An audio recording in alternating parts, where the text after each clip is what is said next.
Baru menapakkan kaki di rumah, Kim Yan langsung melemparkan surat perceraian itu tepat ke hadapanku. Chen sudah kembali, mari kita ke kantor sipil dan segera bercerai, ucapnya dengan nada sangat dingin. Aku tertegun sejenak. Bukankah kontrak kita masih tersisa 2 bulan? Aku tak mau membayar denda apapun. Genggamanku pada cangkir mengeras hingga retak. Sial, dia benar-benar berniat memutus kontrak pernikahan ini lebih awal. Kau bebas dari tanggung jawab. Aku segera berkemas demi memberi jalan bagi cinta sejati miliknya itu. Namun, istriku yang biasanya sedingin es itu tiba-tiba saja menggebrak meja dengan penuh kemarahan yang meluap. Dengan mata memerah, dia menyudutkanku ke dinding, menuntut jawaban atas kebersamaan kita selama 2 tahun ini. Apa kau pernah mencintaiku? Tanyanya lirih, tepat saat aku melihat sepasang sepatu hak merah di pintu. Istri gila kerjaku pulang sepagi ini? Padahal aku berjuang mati-matian menyelamatkan perusahaannya dari ambang kehancuran total. Di ambang kebangkrutan, sosok Xiao Xiao menghilang. Dia pasti sedang menemui teman masa kecil kesayangannya yang sangat dipujanya. Pria itu kembali besok. Mengapa kau tidak memberitahuku lebih awal tentang kepulangan pria idamanmu itu, Xiao Xiao? Baiklah, besok aku jemput. Aku melangkah ke dapur, memutar kembali memori pahit 2 tahun silam itu. Saat kekasihnya dipaksa pergi, aku memanfaatkan kesempatan untuk menjebaknya dalam ikatan pernikahan kontrak yang sangat dingin. Itu taktik yang sangat menyakitkan. Sebagai teman kuliah, aku tahu bisnisnya sedang menghadapi krisis keuangan besar. Jim menjelaskan tujuan pernikahan ini. Semata-mata hanya untuk menyelamatkan perusahaan yang hampir mati tertimbun hutang piutang. Demi menyelamatkan bisnis itu, aku menerima syarat Xiao Xiao. Menikahinya selama 2 tahun penuh dengan segala kepalsuan. 5 miliar adalah harga sandiwara ini. Namun, apa sebenarnya yang sedang direncanakan oleh Chu Xiao Xiao sekarang? Mungkin karena masakanku sangat enak? Entahlah, aku tidak peduli lagi dengan apa yang sedang dia pikirkan. Kami hanyalah pasangan palsu tanpa rasa. 5 miliar untuk 2 tahun. Makan malam sudah siap, panggilku datar. Uang ini terasa membakar tanganku. Aku hanya ingin mencari ketenangan di tengah kehampaan hubungan kontrak kami. Masakan telah tertata rapi di meja. Aku segera memanggilnya dari balik pintu kamar yang terkunci rapat. Mungkin karena aku pandai memasak, Chu sangat menyukai hidanganku. Dia selalu makan bersamaku saat di rumah. Chu keluar dari kamar dengan rambut basah. Kecantikannya seolah sanggup menghentikan detak jantungku untuk sejenak saja. Kulitnya merona setelah mandi, fitur wajahnya tampak begitu sempurna tanpa celah. Benar-benar, sosok yang memikat hati. Kami duduk berhadapan dalam keheningan mencekam. Tak ada kata, hanya denting alat makan yang terdengar sunyi. Saat hendak membereskan meja, Xiao Xiao berkata pelan, mari kita ke kantor sipil untuk segera mengurus perceraian. Bukankah kontrak kita tersisa 2 bulan? Aku menatapnya tak mengerti, mencari setitik jawaban di matanya itu. Tak perlu menunggu sampai masa kontrak habis, tambahnya, dengan ada suara yang terdengar sangat menusuk perasaanku. Aku yang memutuskan ini, kau tak perlu bertanggung jawab. Baiklah, aku akan menuruti semua keinginanmu itu. Kapan kau senggang? Besok pagi atau sore? Siang hari aku ada urusan bisnis yang sangat penting. Aku langsung menyetujuinya tanpa berpikir. Hubungan ini hanyalah transaksi, dan dia ingin mengakhirinya jauh lebih cepat. Aku tak punya alasan menolak. Selama setahun ini, aku selalu menjaga jarak agar tidak melewati batas. Perceraian ini tak akan mengubah apapun. Namun, tatapan Xiao Xiao membuat hatiku terasa sangat tidak nyaman. Dia pun tak mengerti gejolak hatinya. Rasanya seperti ada batu besar yang menyumbat pernapasannya secara tiba-tiba. Rasa sesak itu membuatnya kesulitan bernapas. Keinginan bercerai yang tadi membara, seketika menghilang tanpa jejak sedikit pun. 2 hari berlalu. Pukul 10 malam, aku keluar mandi dan melihatnya masih duduk termenung di ruang tamu. Xiao Xiao, sedang minum di sana. Jika kau terburu-buru, aku akan segera pindah besok malam dari rumah ini. Jika tidak, biarkan aku mencari rumah baru dahulu. Aku menatapnya dengan perasaan yang sangat campur aduk. Aku menatap Xiao Xiao, ingin menyentuh rambutnya. Namun aku sadar, aku tak punya hak lagi untuk melakukannya. Aku tak ingin terus menumpang di rumahnya. Apa kau benar-benar ingin aku segera pergi dari sini? Gerakan minum Xiao Xiao terhenti seketika. Aku tidak ingin mengganggu kehidupan barumu nanti, ucapnya dengan sangat getir. Aku pindah setelah kita resmi bercerai. Dia meletakkan gelas dan langsung masuk kembali ke dalam kamarnya. Pintu tertutup rapat, suasana hatinya tampak buruk. Kenapa aku merasa sedih saat dia memintaku segera pergi? Mungkinkah aku sudah terlalu terbiasa bersamanya? Kebiasaan ini ternyata telah meninggalkan lubang besar di dalam hati. Esok paginya, aku mengendarai motor listrik menuju kantor dengan pikiran yang masih sangat kacau balau sekali. Aku dan Yue merintis bisnis ini bersama. Kini, proyek kedua siap meluncur setelah aku belajar dari kegagalan pertama. Aku sangat percaya diri. Asalkan investasi cair hari ini, proyek kedua akan jadi pondasi kokoh perusahaan. Tepat pukul 11 pagi, aku meninggalkan kantor membawa rencana krusial itu dengan penuh tekad. Aku naik taksi ke bandara dan menunggu sang investor bernama Gian Chen di restoran terminal. 10 menit tersisa. Sambil menunggu dengan bosan, tatapanku menyapu seisi ruang tunggu yang sangat luas itu. Tiba-tiba, aku melihat sosok yang sangat kukenal. Chu Beibei? Mengapa dia ada di bandara saat ini? Aku teringat rahasia semalam. Pantas saja dia ingin segera bercerai. Ternyata cinta pertamanya telah kembali. Chu Beibei menjauh tanpa melihatku. Aku tak menyapanya karena ada urusan yang jauh lebih mendesak sekarang. Nasib perusahaan ada di tanganku. Aku tak boleh bergeser sedikit pun demi mendapatkan investasi besar ini. Bertahan atau hancur, semuanya tergantung pada pertemuan ini. Beberapa menit kemudian, seseorang muncul. Pria tampan berjas dan berkacamata hitam muncul. Xiao Xiao. Jian Chen berseru menyapa dari kejauhan. Luapan emosinya tak terbendung. Jika tidak banyak orang, dia mungkin sudah langsung menghambur memeluknya. Xiao Xiao hanya mengangguk dengan senyum profesional. Senyum yang biasa ia tunjukkan dalam dunia bisnis. Mungkin itu sudah menjadi kebiasaannya. Inilah pertemuan kembali setelah 7 tahun lamanya terpisah jarak. Di hati Xiao Xiao tak ada gejolak emosi. Padahal saat SMA, berpisah sebentar saja terasa sangat berat. Waktu telah mengubah segalanya. Semangatnya tak lagi sama. Sudah lama tak bertemu, ucapnya dingin. Jian Chen menghampirinya dengan antusias. Dia meletakkan koper dan merentangkan tangan, ingin memeluknya dengan erat. Namun, Xiao Xiao mundur 2 langkah. Itu adalah reaksi penolakan instingtif dari dalam tubuhnya. Dulu dia bersikap malu-malu, namun kini perasaannya berbeda. Ini adalah penolakan tubuh yang nyata. Aku pun heran melihatnya. Padahal sebulan lalu, saat aku menangkapnya yang hampir terpeleset, aku bisa menyentuh tubuhnya tanpa masalah. Tak ada rasa jijik atau penolakan sama sekali darinya. Selain rasa takut karena hampir jatuh, dia tampak biasa saja. Tapi mengapa sekarang dia sangat dingin? Jian Chen mematung kikuk, lalu menarik tangannya. Maaf, Xiao Xiao, aku terbiasa dengan budaya luar negeri. Aku terdiam melihat situasi itu. Xiao Xiao, kamu semakin cantik setelah 7 tahun, puji Jian Chen. Suasana tetap terasa asing. Semakin Jian Chen mencoba akrab, Xiao Xiao justru terlihat semakin tenang. Pertemuan ini terasa hambar tanpa kerinduan. Ada apa? Tanya Jian Chen menyadari ada yang salah. Penggemar setianya dulu kini bersikap seperti orang asing. Perbedaan ini membuatnya merasa sangat tidak nyaman. Chu Xiao membalas dengan datar, ada apa denganku? Tidak ada apa-apa, semuanya baik-baik saja. Jian Chen mengira dia hanya marah karena ditinggal 7 tahun. Baginya, amarah itu mudah untuk diselesaikan. Selama perasaannya tetap sama, semuanya akan mudah. Ayo, ajak Chu Xiao sambil mulai berjalan. Aku sudah memesan ruang privat di restoran Soji. Jian Chen pun segera mengekor dengan semangat. Aku senang kamu masih ingat restoran favoritku, seru Jian Chen. Namun, Chu Xiao berubah pikiran. Jian Chen, batalkan ruang privatnya. Aku bertemu seseorang dengan proyek menarik di bandara tadi. Aku ingin menandatangani kontraknya hari ini juga agar tidak didahului oleh pihak lain. Tak lama kemudian, mata Chu Xiao tertuju padaku yang berdiri tepat di depan pintu restoran. Aku menghampiri mereka dengan penuh tanya. Sedang apa di sini? Menunggu klien, jawabku melirik Jian Chen. Xiao Xiao memperkenalkan kami dengan tenang. Dia adalah pria dalam pernikahan kontrakku. Jian Chen terkejut. Pria itu tersenyum tipis dan mengulurkan tangan. Halo, namaku, Jian Chen. Senang bisa bertemu denganmu. Aku dan Xiao Xiao adalah teman masa kecil, tambahnya. Aku pun menjabat tangannya dengan sopan. Namaku Yan Yan, teman kuliah Xiao Xiao. Aku merasakan aura yang aneh saat bersalaman dengannya. Ada niat tersembunyi di balik senyum ramahnya itu. Rasanya seperti ada belati di balik ramahannya. Apakah ini halusinasiku atau dia memang menganggapku musuh? Padahal pernikahan ini hanyalah sebuah kontrak. Tak ada perasaan di antara kami. Namun, tatapan Chu Xiao tertuju pada tas yang kubawa. Jian Chen, bukankah kamu ada janji? Tanyanya. Jian Chen tampak terkejut melihat kehadiranku di sana. Ternyata Yan Yan juga sedang menunggu klien. Mungkinkah mereka berdua adalah orang yang saling mencari? Seseorang menungguku di depan restoran ini. Mungkinkah itu kau? Sang perwakilan grup Jingon, jadi benar, Anda adalah Heudai dari Inyong Technology. Takdir macam apa ini? Sosok sponsor yang sangat kuharapkan, ternyata adalah pria idaman masa lalu milik Chu Xiao Xiao. Firasat buruk mulai menjalar bagai tanaman berduri di hatiku. Bulu kuduku berdiri seketika. Andai Jian Chen memiliki hati yang sempit, maka tamatlah sudah impian investasi yang sedang kuperjuangkan ini. Dunia ternyata sesempit ini. Senyum getir tersungging di bibirku. Sejujurnya, aku lebih memilih siapapun asalkan bukan dia. Satu hal yang paling kutakuti justru terjadi. Dengan sikap yang amat sopan, Jian Chen melemparkan sebuah ajakan. Karena kita rekan kerja, mari kita makan siang bersama. Oh, tidak, jangan sampai itu terjadi. Jin, perutku masih terasa kenyang. Silakan makan dahulu, baru kita bicara urusan bisnis nanti. Aku menolaknya dengan halus. Ini bukan soal prasangka buruk, tapi aku benar-benar tak boleh gagal. Hanya ini satu-satunya kesempatan yang kumiliki. Di dunia ini, pemenanglah sang penguasa. Aku tak boleh lengah sedikit pun menghadapi setiap langkah Jian Chen.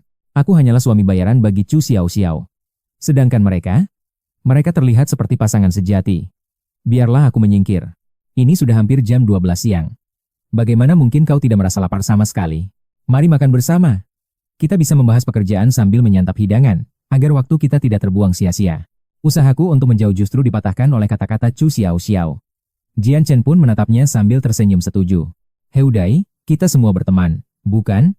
Mari makan bersama. Kurasa ini tentang etika dasar dalam sebuah pertemuan. Tak ada pilihan lain. Aku terpaksa melangkah masuk. Jian Chen telah memesan meja dengan posisi kursi yang kaku. Dengan gaya pria terhormat, dia mempersilakan Chu Xiao Xiao duduk. Namun, pandangan Chu beralih dan dia enggan duduk di sana. Dia justru memilih meja yang lebih luas di sampingnya. Chu Xiao Xiao memang sangat peka dalam menjaga perasaan orang lain. Dia tahu keberadaan Jian Chen membuatku tidak nyaman. Meski hanya suami kontrak, dia tetap melindungiku dari rasa canggung. Lebih dari 1 tahun aku memperlakukannya dengan tulus. Namun, di balik semua kebaikan itu, ada kenyataan pahit. Sejujurnya, aku ingin Chu Xiao Xiao lebih condong pada Jian Chen. Semakin dekat hubungan mereka, maka sensasi ancaman ini akan semakin nyata. Sial, bagaimana aku bisa melupakan hal sepenting itu? Maafkan aku, Chen. Chen mengusap kepalanya dengan canggung. Rasanya tidak benar jika harus terus melibatkan Chu Baby dalam situasi rumit ini. Akhirnya dia duduk di sebelah Chu Xiao Xiao. Wajar saja jika dia lupa, mengingat sudah begitu lama dia merantau. Hal yang dulu dianggap sangat sakral, kini terasa hambar. Chu pun tidak mengerti mengapa perasaannya bisa berubah total. Mungkin kedewasaan telah mengubah segalanya. Tanpa ragu, Jian Chen memesan beragam hidangan mewah ke atas meja kami. Sambil menunggu pesanan, ku keluarkan cetak biru dari tasku. Direktur Jian, silakan tinjau rencana proyek masa depan kami ini. Strategi pengembangan ini sangat selaras dengan kebutuhan pasar saat ini. Potensi keberhasilannya sungguh luar biasa besar. Namun, Jian Chen hanya membolak-balik dokumen itu dengan tatapan kosong, seolah-olah kertas itu tidak memiliki nilai sama sekali. Antusiasmenya di telepon lenyap seketika. Hatiku mulai terasa membeku. Sepertinya dugaanku selama ini tidak meleset sedikit pun. Dengan sisa harapan, aku bertanya tentang investasi tersebut. Jian Chen pun menutup dokumen itu dan mengembalikannya padaku. Aku sangat menyukai isinya.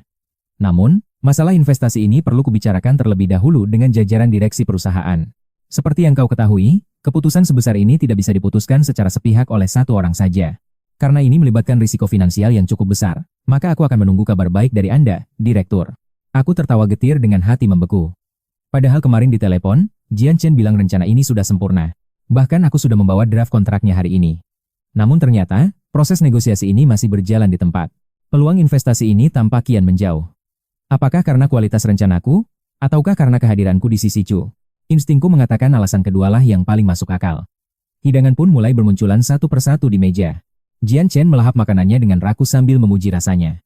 Berbeda denganku, seleraku benar-benar telah lenyap entah kemana. Melihatku hanya berdiam diri, Chu Baby pun bertanya dengan nada cemas. Yan, kenapa kau tidak menyentuh makananmu? Aku melempar senyum tipis. Aku tidak lapar. Iga kukus ini rasanya tidak terlalu enak. Rasanya tidak sebanding dengan masakan buatanmu. Bahkan ikan ini pun terasa hambar jika dibandingkan dengan olahanmu. Begitu pula daging sapi ini. Chu Baby memberi nilai rendah pada semua masakan mewah di atas meja. Jian Chen yang tadi makan dengan lahap, kini terlihat seperti orang asing yang terabaikan di antara kami berdua. Pesona Jian Chen seolah sirna tanpa sisa. Xiao, kau tahu sendiri kan aku sudah 7 tahun lamanya merantau? Hidup macam apa ini? Jian Chen tiba-tiba menyela pembicaraan kami. Dia memotong kata-kata Chu Xiao Xiao dengan paksa. Kecemburuan Jian Chen makin membara. Mereka mengobrol tanpa minat, sementara aku hanya diam menikmati makanan. Terlalu malas bicara. Aura permusuhan Jian Chen terasa sangat pekat. Aku tak ingin memperburuk suasana, apalagi investasi Li SX masih belum jelas. Makan siang selesai dengan cepat. Saat membayar di resepsionis, tiba-tiba Xiao Xiao mulai bergerak panik seperti orang gila. Ternyata ada seekor kecoa kecil merayap di kakinya. Rasa takut langsung menguasai dirinya hingga ia kehilangan akal sehat. Secara insting, dia melompat ke pelukanku. Geunian, ada kecoa, cepat injak sampai mati, teriaknya histeris. Rasanya sesak sekali. 2 detik berlalu, Xiao Xiao masih membeku dalam pelukanku seolah tak percaya dengan apa yang terjadi. Dia masih belum turun. Tanganku mulai pegal menahan bebannya, tapi aromanya sangat wangi dan tubuhnya terasa sangat lembut. Sebenarnya aku sudah terbiasa. Selama setahun ini, dia sering menempel padaku, terutama saat kejadian di villa waktu itu. Dulu bahkan ada tikus besar, dan dia memelukku selama 7 menit penuh. Akhirnya, sekarang dia baru mau turun. Saat dia turun, kakiku terasa gemetar. Chu Xiao Xiao memang sangat fobia pada serangga dan hewan-hewan kecil seperti itu. Wibawanya hilang seketika jika melihat serangga. Dia menunduk, memastikan kalau aku tidak sedang mengerjainya dengan kecoa itu. Dengan sangat hati-hati, dia melangkah turun dan segera menjauh dari bangkai kecoa yang sudah gepeng di lantai. Tiba-tiba, sudut mataku menangkap sosok Jian Chen yang berdiri kaku di samping kami dengan tatapan tajam. Wajahnya terlihat masam, seolah baru saja menelan kotoran. Tatapannya padaku sangat sinis. Aku hanya bisa menghela napas pasrah. Sudah bisa dipastikan, Jin Chen itu pria yang sangat picik. Sepertinya nasib investasi kami juga akan berakhir buruk. Sial, kenapa nasibku begini? Kenapa sistem ikatan itu tidak tertuju pada gadis impiannya, malah justru mengarah padaku? Aku merasa sangat tersinggung. Padahal aku tidak melakukan apa-apa. Kenapa ikatan poin 20 itu malah berpindah padaku? Bukannya tertuju pada cinta sejatinya, malah loncat ke arahku. Apa karena dia sudah merasa terlalu terbiasa denganku? Sepertinya begitu. Presiden Jin, Xiao, aku ada urusan, jadi pamit duluan ya. Aku pun segera bergegas pergi. Aku hanya ingin sendiri, tapi Xiao menawarkan tumpangan. Mau kemana? Ayo bareng, sekarang lagi jam sibuk makan siang. Susah cari taksi jam segini. Perusahaanku di Jalan Changhua ternyata searah dengan tujuannya. Akhirnya, aku pun setuju. Tak ada alasan untuk menolak. Jam sibuk di kota Star benar-benar neraka bagi para pencari taksi. Xiao tampak tak keberatan meski aku merasa jadi pengganggu. Kami pun akhirnya sampai di area parkir bawah tanah. Xiao mengeluarkan kunci mobilnya. Dia menekan tombol pembuka kunci, dengan gerakan yang sangat santai. Di hadapanku terparkir sebuah Maserati pink yang mencolok. Aku tertegun melihatnya, benar-benar tidak mengerti maksudnya. Maserati model lama ini biasanya hanya dibiarkan berdebu begitu saja di sudut area parkir selama ini. Padahal biasanya dia pakai Porsche. Xiao, bukankah ini hadiah ulang tahun ke-18 yang kuberikan dulu? Jin Chen tersenyum lebar dan langsung berlari ke arah mobil itu. Aku tak menyangka kamu menjemputku pakai ini.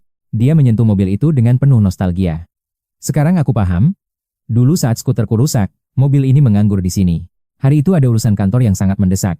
Tapi Xiao membiarkan mobil mewah ini tergeletak begitu saja. Bahkan saat aku ingin meminjamnya, reaksinya sangat keras dan ketus. Waktu itu aku benar-benar merasa heran. Ternyata alasan dia tak mau meminjamkannya padaku karena ini adalah hadiah spesial pemberian dari Jin Chen. Mobil ini bak simbol janji suci bagi mereka. Pantas saja dia tak membiarkan orang asing sepertiku menyentuhnya. Makanya mobil ini selalu terparkir manis. Kurasa Xiao pun jarang berani mengendarainya. CK. Begitulah jika orang sedang mabuk cinta.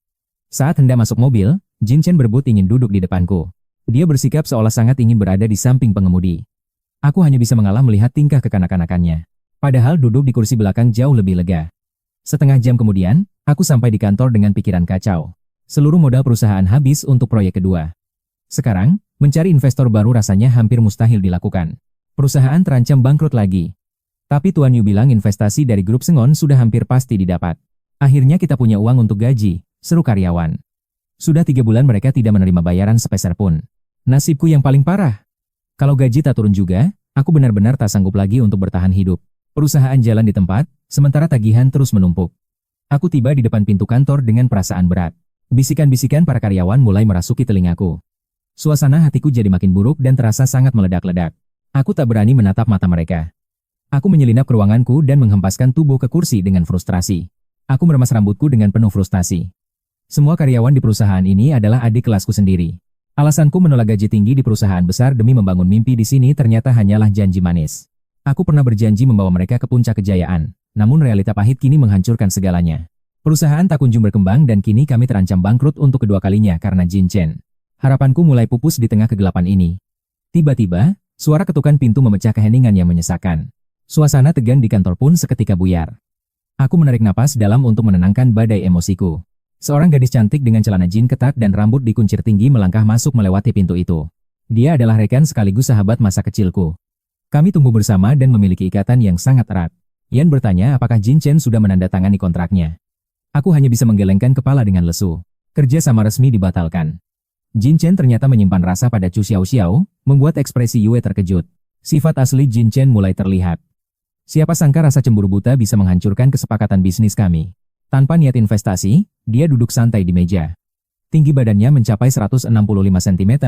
Kaki jenjangnya terlihat sangat nyaman saat dia duduk tanpa beban di atas meja kerjaku yang berantakan. Di depanku, dia selalu bersikap bebas tanpa batasan. Dulu aku sering menjadikannya bahan candaan hangat. Pernikahan kontrakku dengan Chu Xiao rupanya diketahui olehnya yang baru saja pulang dari luar negeri. Firasatku mengatakan Jin Chen adalah pria pendendam. Perasaanku padanya sejak awal memang tidak pernah salah. Dia benar-benar pria bermuka dua. Tak lama kemudian, ponsel Yue berdering keras menampilkan nama Jin Chen. Wajah Yue berubah muram saat menerima telepon itu. Sepertinya dugaanku tentang penolakan ini terbukti benar. Aku tersenyum pahit mendengar isi percakapan telepon itu. Padahal kemarin dia memuji proyek kami setinggi langit. Dia sempat bilang proyek ini sangat potensial dan berjanji akan tetap berinvestasi meski rencana kami berubah. Namun kini, dia justru menjadikan alasan rencana masa depan yang buruk untuk membatalkan investasinya secara sepihak. Kupikir dia adalah pria yang berpikiran luas, ternyata hatinya sangat sempit dan penuh dengan kebencian. Yue merasa sangat geram. Dia bertanya apa rencana kita selanjutnya setelah semua pintu terasa tertutup rapat. Aku merasa telah menjadi beban bagimu selama 2 tahun ini. Dengan bakatmu kau harusnya sudah sukses. Jika kau tidak terjebak di tempat kecil ini, kau pasti sudah berjaya di perusahaan besar sekarang. Dulu dia menolak banyak tawaran gaji tinggi dari perusahaan ternama hanya demi membantuku membangun bisnis ini. Selama bertahun-tahun dia bahkan mengorbankan segalanya. Yue menatapku tajam dengan wajah yang memerah karena amarah. Matanya menatapku lekat seolah ingin meledak. Dia datang untuk meraih kesuksesan, bukan untuk mendengar keluh kesah. Dia memintaku bangkit kembali. Jika tekanan ini membuatku menyerah, maka dia telah salah memilih pemimpin. Aku bukannya menyerah, aku hanya merasa berhutang budi padamu. Aku berjanji akan memberikan yang terbaik. Masalah setahun lalu bahkan jauh lebih berat dari ini. Tekanan mereka takkan sanggup menjatuhkan mental bajaku. Yue berkata jika aku memang merasa berhutang, maka aku harus membayarnya dengan kesuksesan besar nanti. Dia menghela napas panjang. Investasi grup Sengon sudah lepas. Kini kita harus memikirkan langkah alternatif segera. Kita harus mencari investor baru secepat mungkin, meski waktu yang kita miliki sudah hampir habis. Hasilnya mungkin belum pasti. Tapi jika kita berhenti mencoba sekarang, maka kegagalan adalah sebuah kepastian. Aku mengepalkan tangan dengan penuh tekad. Yue tampak terpukau, melihat semangat yang kembali berkobar di mataku. Tatapan mereka terasa seperti serigala yang lapar. Aku berpura-pura ketakutan sambil memegang dadaku dengan dramatis. Tawa Yue pecah dengan sangat cantik. Kecantikannya benar-benar mampu mengguncang hati siapapun yang melihatnya. Tak heran dia menjadi primadona di jurusan informatika dulu. Inilah sosok Yan yang selalu aku kagumi. Dia memintaku tetap tenang dalam mencari investor baru. Alasannya bergabung di sini sebenarnya sangatlah sederhana. Dia hanya tak ingin bekerja di bawah tekanan orang lain dan ingin menjadi bos bagi dirinya sendiri. Memulai bisnis memang penuh rintangan, jadi jangan pernah menyalahkan dirimu sendiri atas semua kesulitan yang terjadi. Gurauan ringan dengannya membuat beban di pundakku terasa sirna. Tekadku kini telah kembali membara sepenuhnya. Yue tertawa meremehkan sambil berkata bahwa aku hanya sedang beruntung saja mendapatkan bantuan darinya saat ini. Dengan senyum radiasi yang mempesona, dia melontarkan sindiran tajam khasnya untuk menghidupkan kembali suasana kantor kami. Suasana seketika berubah serius. Karena cahaya bulan pujaan hati Chu Xiaoxiao sudah kembali, bukankah sebaiknya aku segera angkat kaki? Tak elok jika aku terus mengganggu kemesraan mereka. Aku pun mengangguk setuju, menyadari posisiku yang sebenarnya saat ini. Meski Xiaoxiao mengizinkanku tinggal sampai perceraian usai, aku tahu dia hanya bersikap profesional sesuai kontrak pernikahan kami. Aku tak sebodoh itu untuk terus menempel tanpa tahu malu. Sudah dapat tempat tinggal baru? Tanyanya kemudian padaku. Sedang kucari, jawabku singkat. Dia memintaku fokus pada investasi saja dan biarkan dia yang mengurus masalah hunian sementara. Memiliki sahabat sepertimu adalah anugerah terindah. Tatapanku memancarkan ketulusan yang sangat mendalam saat mengatakannya secara langsung padanya. Ini murni dari lubuk hatiku yang terdalam. Sejak kecil, Gine selalu menjadi penopang dan cahaya di hidupku yang sulit. Keberuntungan besar memilikinya. Gine hanya memutar bola mata. Hehe, jika kau sungguh merasa berhutang budi padaku, cepatlah sukses dan wujudkan mimpiku. Aku ingin tas mewah, rumah megah, dan mobil sport super mahal sekarang juga. Aku ingin banyak uang, candanya. Lucu sekali, aku sudah mendengar janji manis ini selama bertahun-tahun darinya tanpa bosan. Bos yang tak pandai berjanji bukanlah bos sejati. Malam itu, usai hari yang melelahkan, aku pun kembali ke villa. Saat membuka pintu dan melirik rak sepatu, sepasang sepatu hak tinggi merah yang mencolok langsung menyambut pandanganku seketika. Aku tertegun. Biasanya Nyonya Chu hanya pulang ke rumah ini sekali dalam beberapa hari saja untuk beristirahat sejenak. Entah karena kesibukan kantor atau sengaja menjaga jarak dariku. Ternyata hari ini dia memutuskan untuk pulang ke rumah kami. Bukankah cinta sejatinya baru saja kembali? Seharusnya mereka sedang melepas rindu di sebuah hotel mewah saat ini juga, menumpahkan segala keluh kesah selama bertahun-tahun berpisah. Aku mengganti sepatu dengan sandal rumah, lalu melangkah masuk ke dalam. Benar dugaanku, Nyonya Chu tak ada di ruang tamu. Dia berada di kamarnya, aku pun melangkah dengan sangat pelan. Aku menempelkan telinga ke pintu kamar Xiao-Xiao dengan hati-hati. Aku ingin memastikan apakah pria itu, Jian Chen, ada di sana. Jika mereka bersama, aku lebih baik tidur di luar saja. Aku tak ingin merusak suasana romantis siapapun malam ini. Lagi pula, aku tak sudi menjadi obat nyamuk di antara mereka. Tiba-tiba saja, pintu di hadapanku terbuka dengan sangat lebar. Xiao-Xiao muncul dengan gaun putih yang anggun. Aku mematung, rasanya ingin menghilang karena rasa malu yang amat sangat luar biasa. Otakku berputar cepat mencari alasan logis untuk menjelaskan situasi memalukan ini. Beruntung, Xiao-Xiao adalah wanita yang sangat pengertian. Dia justru menyelamatkanku dari kecanggungan itu. Aku sedang sendirian di rumah, ucapnya tenang, seolah tahu apa yang sedang kupikirkan. Aku tersenyum kaku. Dia tak mempermasalahkan aksi mengupingku tadi. Aku merasa sedikit lapar sekarang, tambahnya dengan nada yang halus. Aku pun bergegas menuju dapur secepat kilat, untuk menyiapkan sesuatu. Aku harus segera pergi menjauh dari hadapannya sekarang. Aku segera menghilang dari pandangannya. Sebenarnya, aku ingin memperingatkannya tentang sifat asli Jian Cheng, namun niat itu seketika sirna. Xiao Xiao sedang dimabuk cinta saat ini. Mana mungkin dia akan percaya hal buruk tentang pria impian masa lalunya itu? Jika aku diam, mungkin ini akan jadi masalah. Tiba-tiba, bel pintu berbunyi nyaring. Aku pun segera meletakkan sayuran di meja. Ternyata Jian Cheng. Kebetulan sekali kita bertemu lagi, sapanya dengan senyum ramah yang terlihat sangat tulus di wajahnya itu. Dia tampak sangat bersahabat, seolah ketegangan tadi siang hanyalah halusinasiku belaka. Aku pun membalas senyumnya dengan sangat santai. Aku tak ingin berbasa-basi terlalu lama. Xiao Xiao di dalam, aku harus lanjut memasak, ucapku singkat lalu segera kembali ke dapur.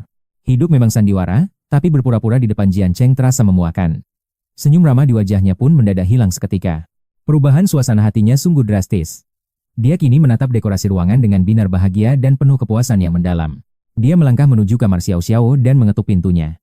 Xiao Xiao, sedang apa di dalam? Tanyanya dengan nada suara yang lembut. Xiao Xiao membuka pintu. Wajahnya masih sedingin es, tanpa emosi yang meluap-luap, persis seperti sebuah robot yang sangat kaku. Tak ada lagi binar kegembiraan saat melihat Jian Cheng. Gairah masa lalu itu sepertinya telah sirna sepenuhnya dari hatinya. Dia justru melirik ke arah dapur dengan penuh kecemasan. Bagaimanapun, kami masih merupakan suami istri yang sah di mata hukum. Di rumah pernikahan ini, kehadiran orang asing pasti akan menimbulkan perasaan yang tidak nyaman bagi siapapun yang merasakannya. Aku hanya merindukanmu, Xiao Xiao, ucap Jian Cheng. Sepertinya dia sengaja mengeraskan suaranya agar kata-katanya terdengar jelas olehku di dapur. Aku datang hanya untuk melihatmu. Suaranya kini menggema di seluruh ruangan, penuh dengan nada yang terdengar sangat dibuat-buat. Tak kusangka kau mendekorasi rumah ini persis seperti impian kita dulu, bahkan lukisan di dinding ini pun sangat serupa. Tata letak furnitur dan suasana rumah ini. Semuanya adalah segala hal yang pernah kita hayalkan bersama di masa lalu. Maafkan aku karena gagal menjaga janji dan tak bisa mendampingimu selama ini, ucapnya dengan nada yang penuh penyesalan mendalam. Mulai detik ini, aku takkan melepaskanmu lagi. Aku akan menebus segala kesalahanku padamu seumur hidupku, Chu Xiao Xiao. Aku terdiam di dapur sambil merengut kesal. Rumah ini tidaklah luas, sehingga setiap kata-kata manisnya terdengar sangat jelas di telingaku. Tak perlu suara lantang di tengah drama sehebat ini. Namun Chu Xiao Xiao hanya membisu 1000 bahasa. Kegelisahan terpancar jelas dari tatapannya ke arah dapur, menciptakan sesak yang tak menentu di dalam dada.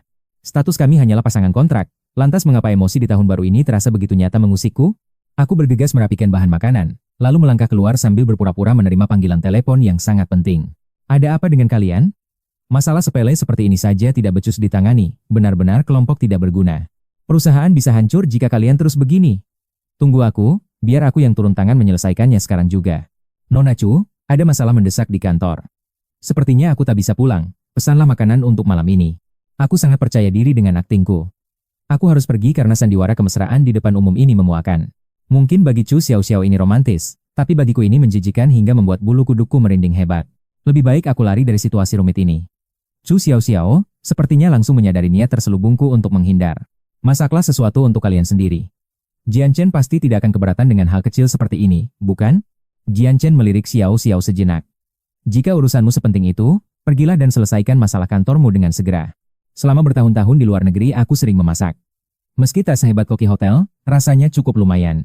Masakanku dijamin tidak akan mengecewakan.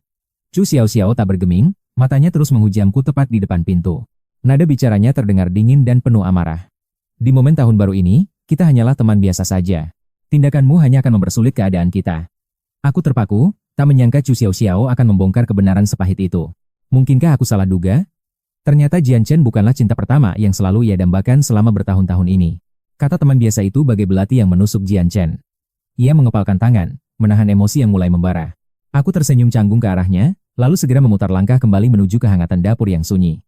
Kita sudah membahas hal ini sebelumnya. Maafkan aku, Jian Chen, tapi hari sudah sangat larut untukmu berada di sini. Pergilah sekarang. Perintah pengusiran dingin dari Chu Xiao Xiao membuat Jian Chen seolah tak percaya pada pendengarannya sendiri. Kau mengusirku, Xiao Xiao? Iritasi yang tak terjelaskan membuat Chu Xiao Xiao enggan memberikan pembelaan atau kata maaf. Sejujurnya, aku lebih nyaman jika hanya ada kita berdua di rumah ini, tanpa kehadiran orang asing lainnya. Ia mengira kedatangannya akan disambut hangat, meskipun sikap Chu Xiao Xiao masih sedingin es seperti biasanya. Jian Chen berharap bisa menetap lebih lama, bahkan membayangkan dirinya akan bermalam di kamar yang telah disiapkan. Namun realita menamparnya dengan keras. Jian Chen melemparkan tatapan penuh kebencian ke arah dapur, tempat aku berada. Hubungan itu hanya pernikahan kontrak, tapi mengapa Chu Xiao Xiao tampak begitu mempedulikannya? Apa dia sudah jatuh cinta? Meski berusaha menepis kemungkinan itu, rasa sesak di hatinya akibat kehadiranku di dapur tak bisa ia sembunyikan. Xiao Xiao, apakah kemarahanmu ini karena aku telah menghilang selama bertahun-tahun tanpa memberi kabar sedikit pun padamu? Katakan, apakah kau masih mencintaiku? Pria masa kecil ini menatapnya lekat, berharap sisa perasaan itu masih ada. Dia merasa tidak ada yang berubah. Baginya, ia tetaplah pria yang sama seperti yang dulu kau puja. Namun kini segalanya terasa membingungkan. Chu Xiao Xiao menarik napas dalam, mencoba mencari jawaban di tengah kekacauan hati. Aku tidak ingin membohongimu lagi. Sejujurnya, aku pun tidak tahu apa yang kurasakan saat ini, Jian Chen. Mari kita tetap menjadi teman baik. Lalu bagaimana dengan dia? Hubunganku dengannya pun hanyalah sebatas teman biasa. Aku percaya padamu, Xiao Xiao. Jika kau bilang dia hanya teman, maka aku akan memegang kata-katamu itu sepenuhnya. Aku tahu kesalahanku karena telah pergi begitu lama. Tak masalah jika rasa sukamu telah memudar dimakan waktu. Waktu adalah pedang paling tajam di dunia. Memaksamu untuk tetap mencintaiku hanyalah tindakan egois yang tak berdasar. Tapi aku sudah kembali. Perlahan, aku akan memenangkan hatimu lagi dan membawa kita kembali ke masa lalu. Chu Xiao Xiao memalingkan wajah, tak sanggup menatap mata pria itu. Ada dorongan insting untuk menjauh sejauh mungkin. Hubungi aku jika perlu. Dia adalah suamiku yang sah secara hukum, kehadiranmu hanya akan memicu kesalahpahaman. Dia pria yang baik, dan aku harus menjaga martabatnya. Xiao Xiao tetaplah sosok lembut yang penuh dengan pertimbangan. Baiklah, aku pamit. Jian Chen melambaikan tangan sebelum akhirnya melangkah pergi meninggalkan keheningan di dalam villa mewah itu. Chu Xiao Xiao kembali ke ruangan seorang diri. Aku bertanya santai, mengapa Jian Chen tidak tinggal untuk makan malam? Tanpa rencana apapun, ia duduk dan mulai menyantap makanan. Ingat, Jian Chen dan aku hanyalah teman biasa saja. Jangan salah paham lagi. Pria yang duduk di hadapanku tadi bukanlah cinta pertama yang kau bayangkan. Dengan tatapan penuh selidik, Chu Xiao Xiao mengangkat alisnya. Bukankah dulu kau sangat memujanya? Itu masa lalu, jawabku dingin. Sekarang kami murni berteman, status apapun tak lagi penting bagiku. Tiba-tiba sebuah pikiran melintas.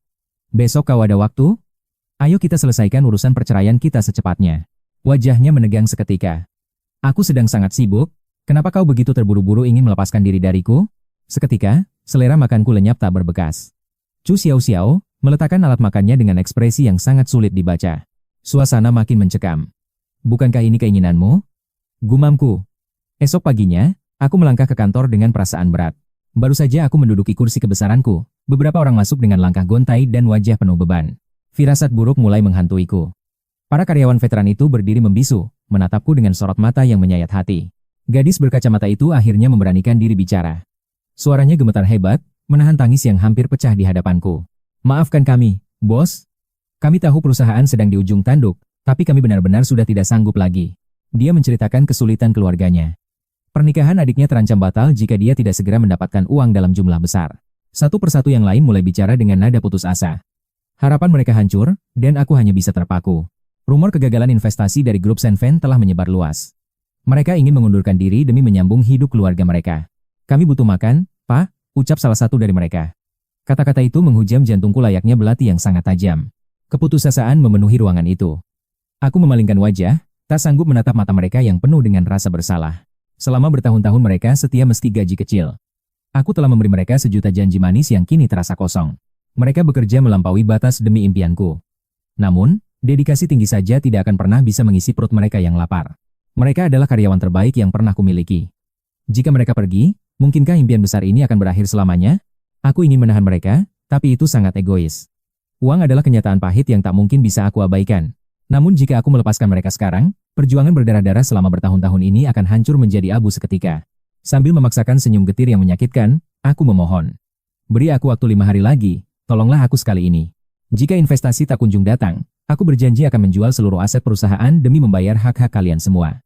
Kami akan menunggumu, bos. Janji itu terdengar seperti simfoni yang menyayat hati di tengah badai yang mengamuk. Mereka melangkah keluar dengan bahu merosot. Kantor yang biasanya penuh semangat kini terasa sangat sunyi dan dingin. Rumah keduaku ini hampir runtuh. Di tengah keputusasaan itu, Yue melangkah masuk ke ruanganku dengan sangat anggun. Penampilannya yang sangat profesional kontras dengan kekacauan hatiku. Masih memikirkan investasi yang gagal itu, tanyanya dengan tenang. Lekuk tubuhnya yang indah tak mampu mengalihkan perhatianku dari kehancuran total yang sudah berada di depan mata. Aku menghela napas panjang, merasa seperti pecundang yang bermimpi terlalu tinggi. Rasanya semua perjuanganku sia-sia saja. Mungkin ini saatnya menyerah pada takdir. Namun Yue hanya menatap pemandangan kota dari balik jendela kaca yang besar. Grup Senfen sudah mulai bergerak, bisiknya. Mereka mengincar para teknisiku dengan tawaran gaji yang sangat menggiurkan. Tawaran gaji 2 kali lipat, Itu adalah serangan mematikan bagi perusahaan kecil yang sedang sekarat seperti milikku. Jian Chen benar-benar pria yang sangat picik. Dia mencoba menghancurkanku dari dalam dengan cara yang sangat kotor. Selera Chu Xiaoxiao benar-benar buruk. Bagaimana mungkin dia pernah mencintai pria yang serendah dan sejahat Jian Chen itu? Yue menatapku dengan sangat intens. Daripada memuja pria seperti dia, aku lebih memilih untuk mengabdi padamu selamanya. Godaan itu terdengar sangat manis namun berbahaya. Aku mencoba mengalihkan pembicaraan meski jantungku kini berdetak sangat kencang. Kau tidak tertarik dengan tawaran Shen Fen? Tanyaku penasaran. Dia hanya mendongak dengan tatapan yang penuh dengan kebanggaan. Aku tak sudi bekerja untuk bajingan itu, aku lebih baik menderita bersamamu, jawabnya dengan nada sangat tegas. Kesetiaannya memberiku setitik harapan baru. Aku segera meraih tasku, bertekad untuk mencari sebuah keajaiban sekali lagi. Aku akan mencari investor sekarang. Kau harus tetap menjadi bos yang hebat untukku, serunya memberi semangat. Jika tahun ini kita sukses besar, aku berjanji akan membelikanmu mobil mewah sebagai tanda terima kasihku padamu. 3 hari berlalu dalam keputusasaan yang kelam. Semua pintu terasa tertutup rapat bagi pengusaha yang gagal sepertiku. Aku terduduk lemas di sebuah kafe terpencil. Mungkin ini memang akhir segalanya, takdir kejam telah memutuskan jalan hidupku. Tiba-tiba ponselku bergetar dengan sangat hebat. Suara Yue terdengar sangat panik, seolah-olah langit baru saja runtuh menimpanya. Ada apa, Yue? Apa terjadi masalah besar di kantor? Tanyaku dengan jantung yang berdegup sangat kencang tak karuan. Cepat lihat WeChatmu sekarang. Semuanya, pakaian itu, semuanya hancur berantakan, teriaknya penuh ketakutan dari seberang telepon. Pukul 12 malam, Yue mengirim foto mengejutkan. Tali pakaian dalamnya putus tepat di hari tahun baru. Tolong aku. Belikan yang baru model gantung, dan antar ke kantor. Aku menunggumu. Sudut bibirku bergetar menahan tawa. Makanya, jangan terlalu banyak makan enak setiap hari. Dasar kau kelebihan nutrisi. Baiklah, aku akan membelikannya. Aku pun meninggalkan kafe dengan pasrah. Ini hal biasa bagiku. Persahabatan kami sangat dalam hingga melampaui batasan gender. Aku melangkah ke pusat perbelanjaan, mencari toko pakaian elegan untuk menyambut tahun baru. Entah kebetulan atau sial, Chu Xiaoxiao juga ada di sana, dan melihatku masuk toko wanita. Dia bingung melihatku masuk ke sana. Dengan penuh selidik, Xiaoxiao mulai membuntutiku diam-diam. Di dalam toko, aku sibuk memilih di antara deretan pakaian wanita yang modis. Tatapanku tertuju pada gaun biru manis ala kelinci. Jangan tertipu dengan sifat Yue yang liar. Sebenarnya dia memiliki hati yang sangat feminin. Hanya aku yang mengetahui rahasia kecilnya itu. Dia sangat menyukai warna merah muda. Tanpa ragu, aku mengambil pakaian itu dari raknya. Baru saja aku berbalik, sosok yang sangat kukenal berdiri tepat di ambang pintu masuk. Otakku membeku seketika. Secara naluriah, aku ingin bersembunyi agar Xiaoxiao tidak salah paham melihatku. Namun kemanapun aku menghindar, dia selalu mendekat. Akhirnya aku terpojok masuk ke dalam ruang ganti. Jantungku berdebar kencang. Kuharap dia tidak menyadari keberadaanku di dalam ruangan sempit ini. Jika Xiaoxiao melihatku membeli barang pribadi wanita, aku pasti akan dicap sebagai pria mesum. Setelah beberapa menit mengatur napas, aku memberanikan diri untuk melangkah keluar dengan cemas. Begitu pintu terbuka. Dek, Chu Xiaoxiao sudah berdiri tepat di hadapanku dengan tatapan tajam. Udara mendadak membeku. Kami saling menatap, dan rasanya aku ingin menghilang di telan bumi saat itu juga. Sial, dia sudah melihatku. Bersembunyi justru membuatku tampak seperti pencuri yang ketakutan. Sekarang aku tidak bisa mengelak lagi. Xiaoxiao, ini tidak seperti yang kau pikirkan, percayalah. Aku tersenyum getir. Xiaoxiao menatap tumpukan pakaian di tanganku dengan penuh rasa curiga. Apa yang kau lakukan dengan pakaian wanita ini? Tanyanya sambil menatapku penuh selidik. Ini untuk temanku. Dia tiba-tiba tumbuh besar dan pakaiannya robek karena cuaca dingin. Aku mencoba menjelaskan situasi konyol ini dengan tenang, agar dia tidak menganggapku orang aneh. Kejujuran adalah kunci. Namun Xiaoxiao seolah tak peduli dan malah bertanya dengan nada menyelidik. Teman macam apa sampai kau membelikan ini? Dia pasti pacarmu, bukan sekadar teman masa kecil? Bukankah teman masa kecil sering berakhir saling suka? Kau pasti menyembunyikan sesuatu dariku, kan? Kami benar-benar hanya berteman. Tidak ada hubungan spesial atau perasaan romantis di antara kami. Sebenarnya aku tak perlu menjelaskan, karena kami hanya pasangan kontrak, tak masalah jika aku punya kekasih. Tapi ini demi reputasi Yue.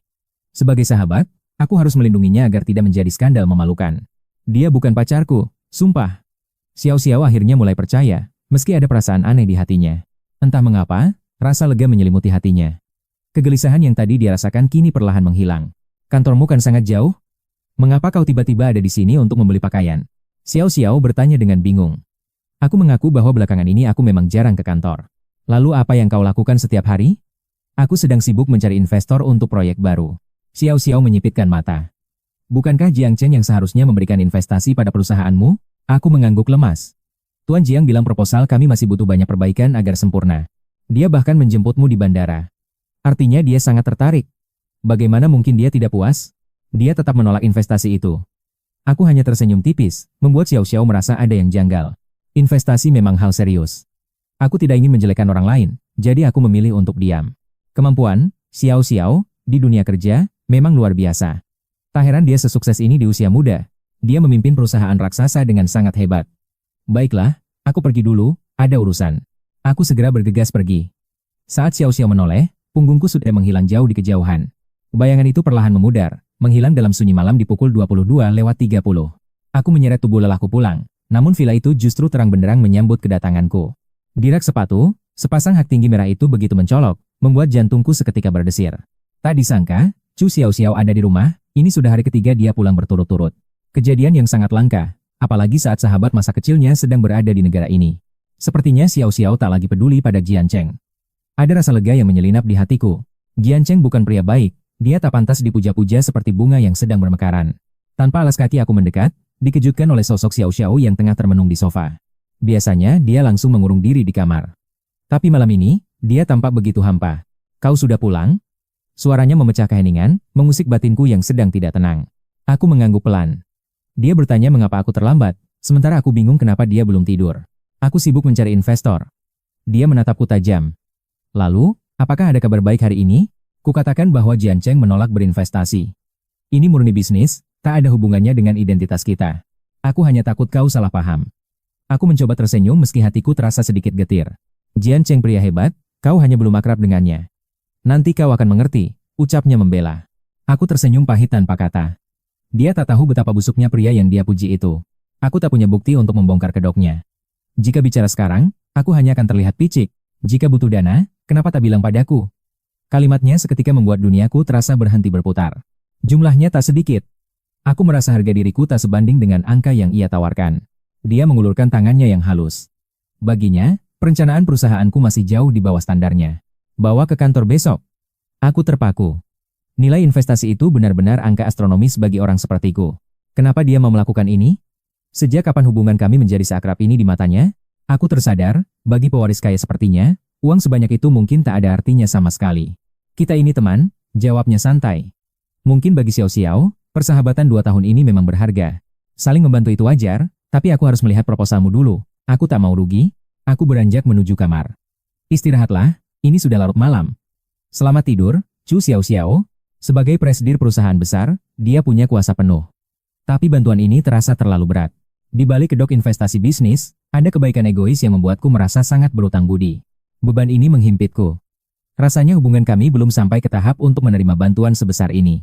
Menatap pintuku yang tertutup, Xiao Xiao masih terdiam di sofa, dengan pandangan yang sulit diartikan. Dia menyesap minumannya pelan, ekspresinya tampak aneh seolah sedang merencanakan sesuatu yang besar. Esoknya, Xiao Xiao menemui kakaknya, Chu Yuyo, dan menceritakan niatnya untuk berinvestasi padaku. Chu Yuyo menatapnya dengan senyum penuh arti, seolah bisa membaca seluruh isi hati adiknya. Jadi kau ingin menyelamatkan perusahaan suami kecilmu secara diam-diam? Goda Yuyo sambil tertawa kecil. Kakak, kumohon seriuslah. Wajah Xiao Xiao seketika merona merah padam karena rasa malu yang hebat. Seluruh wajahnya memerah saat dia menunduk. Dulu kau marah kalau digoda, sekarang malah tersipu malu. Sepertinya hubunganmu dengan Junian sudah mengalami kemajuan yang sangat pesat. Yuyo tampak sangat gembira. Yuyo tulus bahagia karena dia sangat menyukai adik iparnya. Dia tahu Junian pria baik. Akhirnya adiknya yang kaku ini mulai sadar. Xiao Xiao hanya bisa menunduk tak berani menatap kakaknya. Aku sedang bicara serius, serunya. Yuyo pun mencoba menahan tawa dan mulai mendengarkan dengan seksama. Xiao Xiao, jika ingin membantu Junian, kenapa tidak langsung saja? Kenapa harus pakai cara berbelit? Aku sudah menawarkan, tapi dia menolak. Sepertinya harga diri pria itu jauh lebih tinggi. Dia menganggapnya sebagai sedekah. Padahal dia tak tahu alasan sebenarnya mengapa aku menolak bantuannya. Investasi dari Xiao Xiao terasa berbeda, lebih seperti belas kasihan yang menyakitkan jika aku sampai gagal. Si kecil Chu Jojo pun hanya bisa terdiam melihat dinamika cinta yang rumit ini. Wajah malaikat dan tatapan matanya yang indah membuatku luluh. Biarkan aku berinvestasi padanya. Apa bedanya dengan investasimu? Meski saudara kandung, kita memiliki takdir yang berbeda. Perusahaannya bergerak di bidang internet, sama sepertiku. Kau benar-benar ingin membantunya? Agar terlihat seperti bisnis nyata, jangan temui aku langsung. Aku akan mengatur segalanya. Buat investasi ini seolah kebetulan semata. Xiao Xiao, apa kau benar-benar menyukainya? Kau rela mengorbankan segalanya demi dia? Chu Yuyo tersenyum, sementara Xiao Xiao tertunduk malu. Wajahnya memerah sempurna. Baiklah, aku akan mengikuti semua rencana kakak. Kau memang adik kesayanganku. Chu Yuyo memeluk erat Xiao Xiao dari arah belakang. Penampilannya sangat berwibawa. Kapan kau akan memberiku seorang keponakan, manis? Xiao Xiao makin tersipu dan terdiam. Pukul 8 pagi, aku segera memanggil Yue ke kantor. Yue masuk dengan gaya wanita karier yang sangat mempesona dan juga sangat berwibawa. Begitu cantik dan karismatik. Berapa sisa saldo yang ada di rekening perusahaan kita? Pesan ruangan di hotel mewah malam ini. Beritahu semua rekan bahwa akan ada jamuan makan. Makan malam besar? Yue tampak sangat bingung dengan perintah mendadak yang kuberikan. Dapat investor? Padahal semalam aku bilang mustahil. Aku menjawabnya dengan sangat tenang. Ini bukan perayaan, melainkan perpisahan. Setelah berpikir panjang, aku memutuskan untuk membubarkannya. Perusahaan ini resmi bubar. Aku tak ingin menghambat masa depan dan masa muda kalian semua. Yue sudah menduganya, namun saat hari itu benar-benar tiba, hatinya tetap terasa sangat perih. Tak ada lagi candaan. Yue duduk di hadapanku dengan ekspresi wajah yang sangat serius. 1 bulan pun takkan merubah keadaan. Mencari investor sekarang adalah hal yang mustahil. Aku telah menjadi beban bagi kalian terlalu lama. Inilah jalan terbaik bagi kita semua. Apa rencanamu? Aku hanya bisa tersenyum getir. Mungkin hanya mencari pekerjaan biasa saja. Sebagai lulusan finansial terbaik, mencari kerja tidaklah sulit. Lalu, bagaimana dengan rencanamu? Aku tak punya rencana. Mungkin hanya akan bermalas-malasan, jawab Yue dengan suara pelan. Dia menatapku tajam. Aku pun terkekeh, jika tak bekerja, kau mau makan apa nanti? Kau akan menanggungku, kan? Candaku, meski sebenarnya aku memang berniat untuk membantunya. Bantuan Yue selama bertahun-tahun ini sudah lebih dari cukup bagi kelangsungan hidupku sekarang. Bagaimana jika istrimu cemburu? Bagi pria, sahabat adalah segalanya, namun aku pun seorang wanita. Yue menghentikan pembicaraan. Aku terdiam karena tak ada lagi ruang untuk bercanda hari ini. Yue yang biasanya ceria kini bungkam. Kebangkrutan ini benar-benar menghancurkan semangat juang mereka. Kantor ini adalah saksi perjuangan dan rumah bagi mereka. Mereka sangat ingin tempat ini jaya. Tak ada yang ingin berakhir tragis. Tiba-tiba, dering ponsel memecah keheningan yang mencekam itu. Siapa yang menelepon? Ternyata Direktur Liu. Aku segera menyalakan pengeras suara ponselku. Teman karibku saat kuliah dulu. Halo, Direktur Liu. Ada kabar apa untukku, kawan? Sudah dapat investor? Tanyanya. Aku mendesah pasrah, tapi dia justru membawa kabar mengejutkan. Benarkah? Aku melonjak kaget. Aku tak mungkin bercanda soal hal sepenting ini, Nian. Sejak kau menghubungiku, aku sudah menawarkan proyekmu pada semua petinggi hebat yang kukenal. Barusan, presiden dari perusahaan teknologi raksasa menelponku langsung dan dia sangat tertarik. Dia melihat potensi besar dalam proyekmu. Dia bertanya, kapan kau punya waktu luang? Itu perusahaan internet paling bergengsi di Shenzhen. Ya, aku selalu punya waktu untuk itu. Aku segera menyambar tasku dan berlari keluar kantor dengan jantung yang berdebar kencang. Yue terpaku tak percaya. Jadi, makan malam ini untuk perayaan atau tetap pembubaran? Harapan baru telah muncul. Saat melangkah keluar, sebuah pesan masuk dari Direktur Liu. Presiden Image Teknologi menunggumu pukul 9.00 di Hotel Bintang 5. Aku mengepalkan tangan penuh haru. Akhirnya, sang penguasa industri itu setuju untuk bertemu. Kini, masa depan investasiku telah aman. Di tempat lain, Chu Xiaoxiao dan Jian Chen mulai bergerak. Sebuah panggilan menyeret mereka ke Hotel Sinyo. Begitu menginjakan kaki di lobi, suasana terasa berbeda. Belum 2 menit berlalu, ketukan pintu terdengar nyaring. Aku segera bangkit dan bergegas menyambut tamu itu. Dengan senyum penuh percaya diri, aku mengulurkan tangan. Halo, saya Junian dari Linjun Teknologi. Namun, lidahku mendadak keluh saat melihat siapa yang datang. Kata-kataku tertelan oleh rasa terkejut yang luar biasa. Tanganku menggantung kaku di udara. Ekspresi apa itu? Apa kau tidak ingin menyambutku dengan hangat? Chu Yoyo menggodaku dengan nada jenaka. Aku masih terpaku. Anda adalah Presiden Image Teknologi, bukan? Maaf, bukan itu maksudku. Aku hanya sedang membedah rencana bisnis ini dengan sangat serius. Bangga rasanya perusahaan besar seperti email melirikku. Namun, mengetahui pimpinannya adalah kakak Xiao Xiao. Ada gejolak aneh yang tak bisa kujelaskan. Tak kusangka, takdir membawa perusahaanku bertemu denganmu di sini. Chu Yoyo melangkah anggun melewatiku dan duduk. Mari kita lihat, sehebat apa rencana masa depan perusahaanmu. Lupakan hubungan keluarga. Di sini hanya ada Tuan Chu dan Tuan Su, aku mengangguk setuju. Ku keluarkan dokumen penting itu dan menyerahkannya. Yoyo mulai membaca setiap detail dengan sorot mata tajam. Dia memperhatikan setiap poin dengan sangat teliti. Ini bukan sekadar bantuan formalitas, tapi penilaian profesional. 10 menit yang menegangkan berlalu. Yoyo menutup berkas itu dengan senyum puas. Rencanamu sungguh luar biasa. Ketelitiannya sangat akurat hingga jadwal per jam. Tuan Geu, proyek ini sangat menjanjikan untuk kita bahas. Mari bicara soal investasi. Dan Chu, panggil namaku saja. Aku tidak terbiasa dengan sebutan formal itu. Aku sering berkunjung ke rumah keluarga Chu. Ironisnya, di sana hanya Xiao Xiao yang selalu merendahkanku. Sebaliknya, mertuaku dan kakak ipar di depanku ini selalu memperlakukanku dengan sangat tulus dan hangat. Meski pernikahan kami hanya sebatas kontrak, bagiku Chu Yoyo sudah seperti kakak kandungku sendiri. Baiklah, kakak Chu. Mari kita mulai. Yoyo kembali mengulurkan tangannya sebagai tanda dimulainya kerjasama. 2 jam berselang, kesepakatan besar tercapai. Investasi sebesar 50 juta resmi mengalir ke perusahaanku. Dia mendapatkan 50% saham. Aku memegang hak dividen, namun dia tidak mengambil hak manajemen. Ada syarat berat, jika dalam 2 tahun modal tak kembali, Linjun Teknologi akan menjadi milik Cimei. Saat menandatangani kontrak, rasa penasaran meluap. Apakah Xiao Xiao tahu kakak datang menemuiku di hotel ini? Kenapa dia harus tahu? Aku datang murni untuk bisnis, bukan melakukan hal yang memalukan denganmu. Yoyo melirikku tajam namun penuh canda. Aku hanya bertemu klien, dan tak kusangka itu adalah kau. Jangan pikir Xiao Xiao yang mengirimku. Dalam dunia bisnis, aku tidak mengenal kompromi demi siapapun. Bahkan jika itu orang tuaku sendiri, aku tidak akan memberikan perlakuan khusus atau pengecualian apapun. Aku merasa lega mendengar ketegasannya. Kami berada di industri internet yang sama dan penuh tantangan. Sebagai pimpinan email, penilaian Yoyo pasti murni karena potensi proyekku, bukan karena pengaruh keluarga Chu. Keyakinanku semakin kuat. Tanpa ragu lagi, Chu Yoyo membubuhkan tanda tangan indahnya di atas kontrak kami. Beban berat yang selama ini menghimpit dadaku seketika sirna. Akhirnya, harapan itu mulai menampakkan sinarnya. Sementara itu, Chu Xiaoxiao bergegas masuk ke lift Hotel Sinyo. Tiba-tiba, sebuah tangan menahan pintu lift. Pintu yang nyaris tertutup itu terbuka paksa. Di sana berdiri Jian Chen. Tak ada keterkejutan di antara mereka. Jian Chen adalah sahabat baik Chen Don, suami dari An Jiao Jiao. Mereka semua terhubung satu sama lain. Lewat perantaraan Chu Jiao Jiao, persahabatan mereka terjalin erat hingga akhirnya mereka sering menghabiskan waktu bersama. Alasan mereka di sana adalah karena panggilan darurat An Jiao Jiao mengenai kasus kekerasan dalam rumah tangga. Namun, saat Xiao Xiao dan Jian Chen sampai di kamar hotel, kenyataan pahit justru menyambut mata mereka. Ternyata An Xiao Xiao hanya membuat drama tanpa alasan. Justru Shendon yang menjadi korban amukan emosinya. Murka karena dibohongi, Xiao Xiao memarahi sahabatnya itu lalu pergi meninggalkan hotel dengan perasaan sangat kesal. Setelah memberikan beberapa nasihat singkat pada Shendon, Jian Chen segera berlari menyusul Xiao Xiao yang emosi. Mereka keluar dari hotel dengan terburu-buru. Di saat yang sama, aku dan Yoyo juga baru saja keluar. Mata kami bertemu. Xiao Xiao berteriak kaget saat melihatku, dan kakaknya keluar bersamaan dari hotel itu. Aku ingin memejamkan mata karena malu. Melihat kakaknya bersama pria lain keluar hotel, kesalahpahaman besar dimulai. Takdir akhirnya mempertemukan kami dalam pernikahan kilat yang dipaksakan. Semua orang tahu kebenarannya. Chu Xiao Xiao hanya ingin lari dari tekanan keluarga, tanpa ada sedikit pun rasa cinta di antara kami. Namun ketakutan terbesar Chu Yoyo akhirnya menjadi nyata.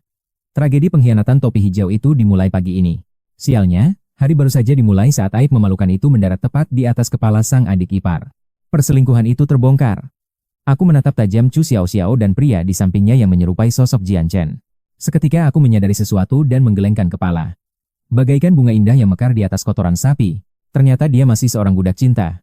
Kupikir dia tak menyukai Jian Chen, tapi nyatanya aku hanya merasa iba. Sambil mengunyah camilan dari Hotel Sinyo, aku bersiap menonton drama ini meski akulah pemeran utamanya. Namun dia tampak acuh. Chu Xiao Xiao mengira segalanya hampir beres dan ingin segera berlari ke arah sana. Tapi saat melihat wajah murka Chu Yoyo, dia terpaku. Ketakutan pun perlahan menguasai wajah cantiknya yang pucat. Tertangkap basah oleh kakak dan suaminya sendiri saat keluar hotel bersama pria lain adalah sebuah bencana. Rasa tak berdaya menyelimuti Chu Xiao Xiao. Lidahnya kelu dan hatinya terasa pahit dalam kelelahan yang luar biasa. Dalam situasi mencekam ini, penjelasan apapun terasa mustahil. Jian Chen, kau akhirnya kembali ke hadapan kami. Amarah Chu Yoyo semakin meluap saat menyadari siapa pria itu. Rasa takut pun kian menghantui pikirannya sekarang. Jika Geunian tahu pria ini adalah Jian Chen, hubungan bodoh adiknya akan hancur. Lama tidak jumpa, Kak. Jian Chen menunjukkan senyum sopannya yang palsu. Namun, Chu Yoyo lebih memilih untuk mengabaikan keberadaan pria licik itu. Tidak ada keramahan sama sekali. Hanya ada permusuhan besar yang tersisa sejak tragedi 7 tahun yang lalu.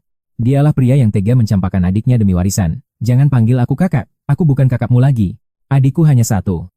Chu Yoyo langsung menggandeng tanganku dengan erat untuk menegaskan otoritasnya di depan Jian Chen. Pria itu hanya tersenyum tanpa kata. Seolah dia sudah terbiasa melihat drama penuh emosi seperti ini. Geunian, biar ku jelaskan. Namun Yoyo memotong ucapan adiknya. Simpan saja penjelasanmu itu untuk nanti di rumah. Tatapan tajam menghujam Chu Xiao Xiao, sebelum Chu Yoyo mengubah sikapnya dengan sangat cepat secara drastis sekali. Dia melirik Jian Chen dengan jijik. Geunian, banyak hal yang harus diurus. Pulanglah dan segera bersiaplah sekarang. Sejujurnya aku sedikit kecewa karena tidak bisa melihat pertunjukan ini sampai selesai. Tapi aku tak mau pusing. Aku melambaikan tangan dan melangkah pergi. Bagiku, mengelola urusan investasi jauh lebih penting daripada drama ini. Segala urusan setelah investasi adalah prioritas utamaku. Hal-hal lain di luar itu hanyalah gangguan yang tidak berarti. Menatap punggungku yang kian menjauh, hati Chu Yoyo terasa perih. Bagaimana mungkin emosinya tetap terlihat sangat stabil? Dia pria yang terlalu baik, tapi sayangnya ada seseorang yang tak tahu cara menghargainya dengan tulus hati. Dengan penuh amarah, Chu Yoyo menyeret adiknya menuju parkiran dan memaksa masuk ke dalam mobil dengan kasar. Pintu Audi merah itu dibanting dengan sangat keras. Chu Xiao, yang duduk di kursi penumpang gemetar ketakutan. Menatap wajah kakaknya yang pucat pasi di kursi kemudi, dia memohon. Dengarkan aku, ini semua hanyalah salah paham. Segalanya tidak seperti yang kakak bayangkan. Tidak terjadi apapun antara aku dan Jian Chen di hotel tadi. Kau masih ingin mengelak? Apa kau pikir aku bodoh? Yoyo langsung memotong pembelaan adiknya yang terlihat sangat sia-sia. Berhenti! Jangan jelaskan padaku. Jelaskan itu pada suamimu, Ge Unian. Dialah korban paling terluka dalam skandal ini. Chu Xiao tertunduk lesu. Dia tahu ini pernikahan kontrak, jadi dia pikir suaminya tidak akan pernah peduli. Namun, entah mengapa hatinya terasa sangat sesak dan tidak nyaman. Ada rasa sakit yang mulai tumbuh perlahan. Chu Yoyo menghela napas panjang dengan nada melembut. Gunakan nuranimu, meski kau tak memiliki perasaan pada Ge Unian. Meskipun pernikahan ini karena sebuah kewajiban, dia tetap suamimu yang sah di hadapan hukum dan semua orang. Apa kau masih sanggup menatap wajahnya? Xiao menangis histeris. Ini salah paham. Kenapa kakak tidak mau percaya padaku? Dengan panik, dia membuka riwayat pesan singkat dengan Anjeo saat mereka baru saja tiba di Hotel Sinyo. Ada beberapa pesan suara dari Anjeo yang memintanya segera turun. Ini bisa menjadi bukti kuat untuknya sekarang. Kak, dengarkan pesan ini. Kakak akan tahu apa yang sebenarnya terjadi. Xiao mengeraskan volume ponselnya hingga maksimal. Dia memutar pesan suara itu dengan penuh harapan. Namun Chu Yoyo tetap keras kepala pada pendiriannya semula. Kau pikir bukti palsu ini bisa membodohiku? Xiao meratap, Kak, kenapa begitu sulit bagimu untuk percaya padaku sedikit saja? Percaya atau tidak, itu tak penting. Yakinkan suamimu, karena dialah yang berbagi hidup denganmu, bukan aku sekarang. Chu, jangan-jangan kau benar-benar masih suci. Chu Yuyu menatap adiknya dengan tatapan penuh selidik dan kecemasan. Wajah Chu Xiao memerah karena malu. Apa yang kakak bicarakan? Aku hanya ingin melakukan pemeriksaan rutin. Buktikan saja lewat pemeriksaan nanti. Apa kau benar-benar tak pernah melakukan itu dengan Jian Chen? Yuyu tanpa ragu. Sementara Xiao yang mulai meledak amarahnya segera menarik sang kakak menuju rumah sakit. Yuyu tersentak menyadari ini semua hanyalah kesalahpahaman besar. He Unian tidak dikhianati, hubungan mereka masih bisa diperbaiki. Dia tak rela kehilangan ipar sehebat He Unian. Tunggu dulu, apa kau baru saja mengatakan sesuatu? Yuyu menyadari fakta mengejutkan bahwa adiknya masih gadis. Selama setahun pernikahan, tak ada hal intim terjadi dengan He Unian. Xiao menunduk lesu, dia tak berani menatap mata kakaknya karena merasa bersalah pada rahasia keluarga ini. Semua orang menganggap mereka pasangan yang sempurna. Jika bukan karena keadaan mendesak, rahasia ini takkan pernah terungkap. Siapa sangka, inilah satu-satunya cara untuk membuktikan kesuciannya setelah menyandang status istri selama 1 tahun lebih. Ternyata kau dan He Unian benar-benar tidak melakukan apapun. Kak, kumohon jangan beritahu ayah dan ibu soal ini. Xiao menggenggam tangan kakaknya dengan wajah memelas. Dia tak sanggup membayangkan amarah orang tua mereka jika tahu yang sebenarnya. Yuyu terdiam sejenak, tatapannya menajam menembus sukma. Katakan padaku apa yang sebenarnya terjadi, jangan berani berbohong. Jika kau tidak jujur, aku tak akan membantumu. Terdesak, Xiao akhirnya membongkar rahasia tentang pernikahan kontrak mereka. Jadi He Unian hanyalah suami yang kau beli? Yuyu menyandarkan tubuhnya, mencoba mencerna kenyataan gila yang baru didengarnya. Keheningan mencekam memenuhi ruangan. Butuh waktu lama bagi Yuyo untuk bisa menerima skenario pernikahan palsu ini. Xiao, kau menyia-nyiakan masa muda He Unian. Jika memang tak ada cinta, kau harus segera menyelesaikannya dengan benar. Kak, kontrak kami hanya berlaku 2 tahun. Sekarang sisa 2 bulan lagi sebelum masa berlakunya berakhir. Kau akan menceraikannya? Apa kau benar-benar tak memiliki perasaan sedikit pun pada pria sehebat He Unian? Setelah sekian lama, wajar jika ada rasa. Tapi bukan jenis perasaan cinta yang kakak maksud. Xiao membuang muka, tak sanggup membalas tatapan Yuyu. Apa kau masih mengharapkan cinta dari Jian Chen itu? Kau ingin hidup bersamanya? Menghabiskan sisa hidupmu dengan orang yang bahkan mungkin tak mencintaimu? Xiao menjawab dengan tegas bahwa dia tak ingin kehilangan dunianya. Yuyu pun menghela napas lega, cintanya pada sang mantan telah sirna. Fokusnya kini beralih. Xiao mulai kebingungan, mungkinkah sosok yang benar-benar dia cintai sekarang adalah He Unian? Karena kau menyukainya, jangan bercerai 2 bulan lagi. Anggap saja surat perjanjian itu hanya kerikil kecil. Jadikan itu batu loncatan cintamu.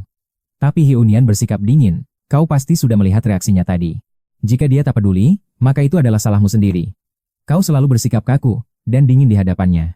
Siapa yang menyuruhmu bermuka masam sepanjang hari? Beruntung dia tidak membencimu. Yuyu pun mulai menyusun rencana besar. Jika dalam 2 bulan dia tak membahas kontrak, bersikaplah seolah tak terjadi apa-apa. Jangan sampai kau bertindak bodoh. Yuyu yang gemas langsung mencubit pipi adiknya. Selama belum sah bercerai di atas kertas, kalian tetaplah pasangan suami istri. Situasinya tak semudah itu, Kak. Dengan sifat Heunian, dia pasti akan menagih janji kontrak itu saat waktunya tiba. Tapi kau bisa mengubah kepalsuan ini menjadi nyata. Buatlah Heunian benar-benar jatuh cinta setengah mati padamu. Bagaimana caranya membuat situasi berbalik? Xiao Xiao bertanya dengan polos, membuat kakaknya menatap dengan pandangan merendahkan. Sederhana saja, tidurlah dengannya. Hubungan suami istri adalah cara paling ampuh untuk mengikat perasaan kalian berdua. Wajah Xiao Xiao langsung memerah padam dan menutupi matanya. Yuyu hanya bisa menggelengkan kepala melihat kepolosan adiknya itu. Dulu kau begitu menjaga diri dari Gian Chen. Sekarang, demi Heunian, kau harus berani mengambil langkah berani. Nasi sudah menjadi bubur, ini memang tantangan berat bagimu. Yuyu kemudian mulai memberikan wejangan tentang cara memikat pria. Cobalah bersikap lebih lembut. Dengan kecantikanmu, tunjukkan sisi femininmu agar Heunian benar-benar bertekuk lutut. Tapi kakak sendiri masih jomblo tua, apa saran ini benar-benar bisa kupercaya? Xiao Xiao menatap sangsi pada kakaknya. Yuyu meledak kesal. Aku di sini berusaha memberimu ide cemerlang. Kenapa kau malah menabur garam di luka lamaku? Aku hanya bicara fakta, Kak. Maaf jika kejujuranku membuat hatimu perih. Xiao Xiao tertawa kecil meski hatinya masih gundah. Intinya, aku hanya mengakui Heunian sebagai iparku. Begitu juga dengan orang tua kita, hanya dia pilihannya. Pikirkan cara untuk mempertahankan dia. Yuyu pun mengenakan sabuk pengaman dan mulai melajukan mobilnya dengan mantap. Xiao Xiao terdiam, terjebak dalam dilema besar. Haruskah dia melakukan rencana gila itu demi mempertahankan sang suami sewaan? Aku akan membawamu ke anak perusahaan saja. Untuk sekarang, aku sudah mempercayaimu, jadi tak perlu repot-repot ke rumah sakit. Aku sudah percaya padamu sepenuhnya. Aku ingin Geunian juga mulai mempercayai Xiao Xiao. Progresmu sangat cepat, teruslah bersemangat. Kuharap tahun depan aku sudah bisa menimang keponakan darimu, Kak. Mengemudilah dengan hati-hati, aku tidak buru-buru membahas soal investasi itu. Katakan saja, karena aku ingin Yue menjadi orang pertama yang mengetahuinya. Yue adalah permata jenius, satu-satunya gadis di kelas Daxing. Dengan perasaan bimbang yang menyelimuti langkahku, perlahan aku mendorong pintu kaca kantor itu.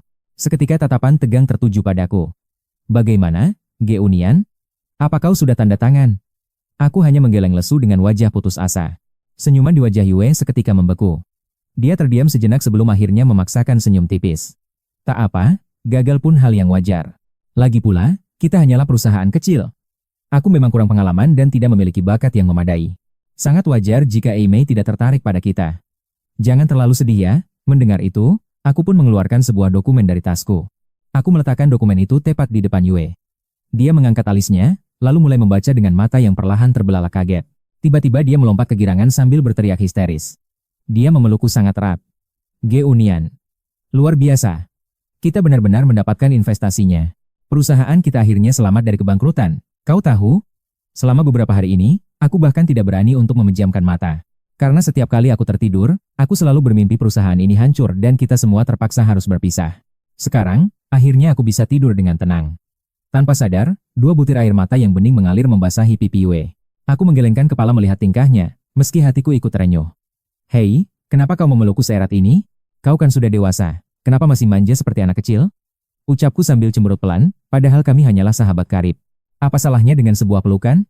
Bahkan banyak sahabat lawan jenis di luar sana yang hubungannya sudah jauh lebih intim. Geunian, kau benar-benar jahat. Kalau sudah ditandatangani, kenapa membohongiku dan membuatku sedih? Ucapnya di sela-sela tawa. Namun tiba-tiba tangis Yue pecah. Semua beban dan rasa frustrasi yang dia pendam selama ini tumpah tak terbendung lagi. Tinju mungilnya terus memukul dadaku dengan lembut. Aku tidak sedang berakting seperti di drama televisi tahu. Kau ingin memberiku kejutan besar? Kalau aku punya penyakit jantung, aku pasti sudah mati ketakutan gara-gara ulahmu. Tangisannya yang emosional itu baru mereda setelah beberapa saat. Aku pun mengambil tisu dari meja untuk membersihkan kekacauan ini. Dengan wajah kesal, dia malah meraih tanganku dan mengusapkan air mata serta ingusnya ke sana sebagai bentuk balas dendam. Dia lalu mengangkat wajahnya dan menatapku dengan sorot mata puas, seolah berkata, rasakan itu karena sudah berani mengerjaiku. Melihat sisa ingus yang lengket di tanganku, aku hanya bisa tersenyum getir sambil buru-buru membersihkannya dengan tisu lain.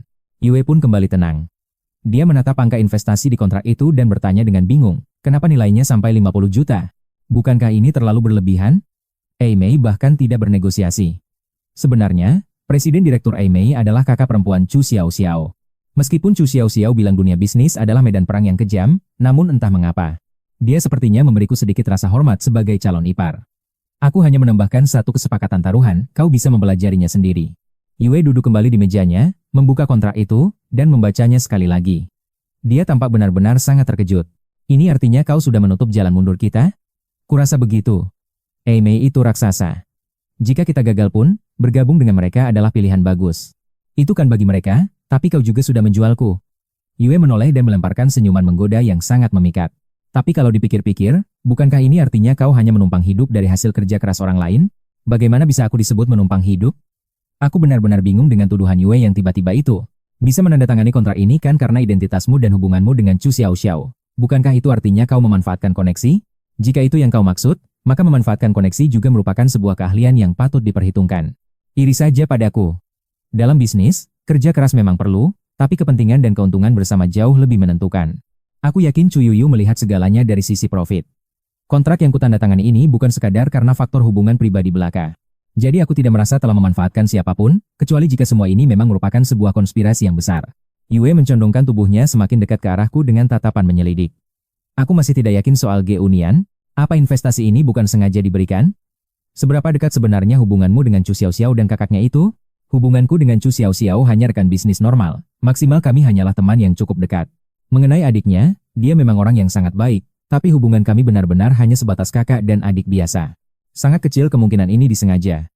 Tak diragukan lagi, investasi ini didapat murni karena kemampuan nyata yang kita miliki. Faktor lain hanyalah bumbu semata. Dulu aku pun sempat ragu, tapi ternyata Chu Xiaoxiao sebenarnya sedang membantu dirinya sendiri. Setelah kupikirkan lagi, mustahil. Hubungan kami benar-benar hanya teman biasa. Walau uang itu remeh bagi Chu Xiaoxiao, dia tak punya alasan membantu sejauh ini. Aku tak boleh narsis. Aku sadar posisiku tak sepenting itu di matanya.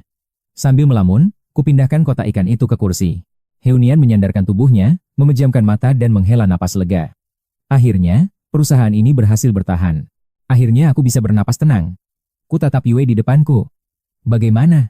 Sudah dapat tempat tinggal baru? Dia menggeleng. Aku ingin yang bagus tapi murah. Mana mungkin semudah itu? Yue bahkan tak pernah menjanjikannya padaku. Cari saja sendiri. Ketusnya. Entah berapa lama lagi aku harus menunggu. Tiba-tiba wajahnya berubah. Ada apa? Raut wajahmu mencurigakan. Apa kau terburu-buru pindah karena diusir oleh Chu Xiaoxiao? Yue menatapku penuh selidik. Matanya membulat penuh rasa ingin tahu. Sebenarnya, Chu Xiaoxiao tidak seburuk itu, tapi tetap saja terasa canggung. Tebak apa yang kulihat hari ini? Serunya. Jangan berbelit-belit, sahutku. Aku baru saja menekan kontrak di hotel. Saat aku keluar, kulihat Chu Xiaoxiao dan Jian Chen turun bersama dari hotel. Kupikir kalian sedang ada acara. Sepertinya aku memang harus segera pindah. Pernikahan kami hanya sandiwara. Jadi, kau sedang diselingkuhi, goda Yue. Senyum nakal tersungging di bibir Yue, membuatku mendelik tajam. Apa maksudmu diselingkuhi? Jangan bicara sembarangan. Hubunganku dengan Xiaoxiao tidak nyata. Dia bebas bersama siapapun. Itu sama sekali bukan urusanku.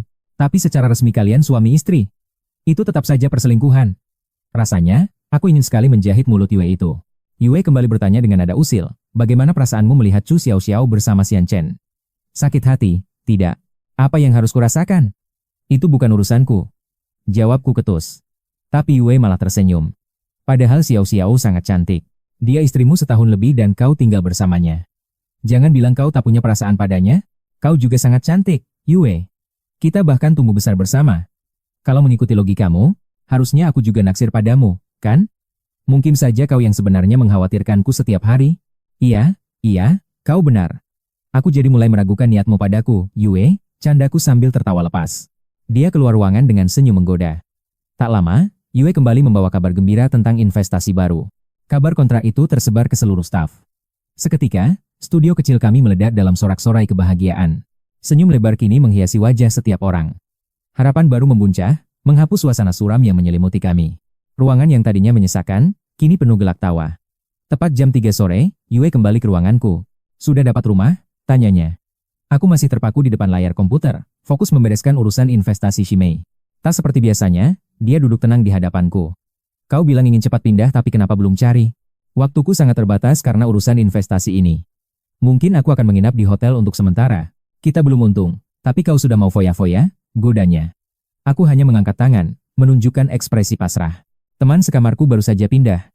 Ada satu kamar kosong, di tempatku, jika kau mau. Tawaran itu terdengar sedikit berisiko. Meskipun kami sahabat lama, tetap saja ada batasan yang harus dijaga. Pria dan wanita tinggal bersama. Rasanya kurang pantas.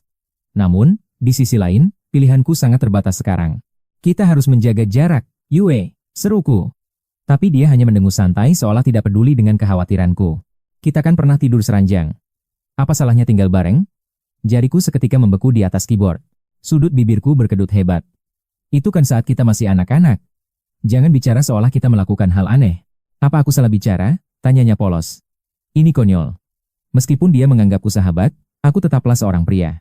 Bisakah kau bersikap lebih anggun sedikit? Keluhku. Dia tertawa, aku tidak pernah menganggapmu sebagai pria berbahaya. Aku tak ingin mendebatnya lagi. Yue memang gadis yang cantik, tapi dia benar-benar tidak punya rasa sungkan. Jadi ikut tidak? Ini kesempatan terakhir, tanyanya. Aku tersenyum tipis. Yue dan aku bukan sekadar teman. Kami adalah tetangga sejak kecil. Saat masih polos dulu, kami bahkan sering tidur di ranjang yang sama. Tinggal bersama mungkin bukan ide buruk. Kami bisa lebih mudah berkoordinasi soal urusan perusahaan yang genting. Baiklah, kalau kau memaksa, aku akan merepotkanmu selama beberapa hari ke depan, ucapku akhirnya menyetujui. Kebetulan sekali, banyak hal penting yang harus dibahas. Memang lebih efektif bicara langsung daripada lewat telepon. Kau yakin? Kalau begitu aku akan berkemas. Kau bisa pindah malam ini. Kami pun keluar gedung. Yue yang biasanya naik bus, kini langsung mencegat taksi. Ayo cepat, kita harus segera sampai ke Jalan Shenyang. 30 menit kemudian, Yue sampai di apartemen saat semburat senja masih menggantung di cakrawala. Kenapa pulang secepat ini? Tanya seorang gadis yang baru keluar kamar mandi, terkejut melihat Yue di sana. Dengan raut cemas, Yue menarik tangan sahabatnya, Liu Kuei. Kuei, dengarkan aku, ada hal penting. Sambil memaksa Kuei duduk di sofa, Yue memohon dengan gugup, tolong bantu aku kali ini saja. Yue menggenggam erat tangan Kuei dengan mata berkaca-kaca. Kuei pun luluh dan berjanji akan membantu sahabatnya itu. Bahkan jika harus mendaki gunung pedang atau mengarungi lautan api, aku pasti akan membantumu, seru Kuei. Bisakah kau pindah sekarang juga? Pinta Yue. Kuei terbelalak, apa? Pindah? Kenapa mendadak sekali? Yue? Yue ragu sejenak. Jangan marah ya. Aku tahu aku sudah berjanji kau bisa tinggal di sini.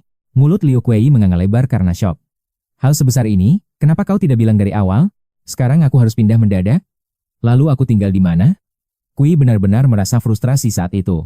Kau tahu kan aku tak tega melihatnya terlunta-lunta di jalanan?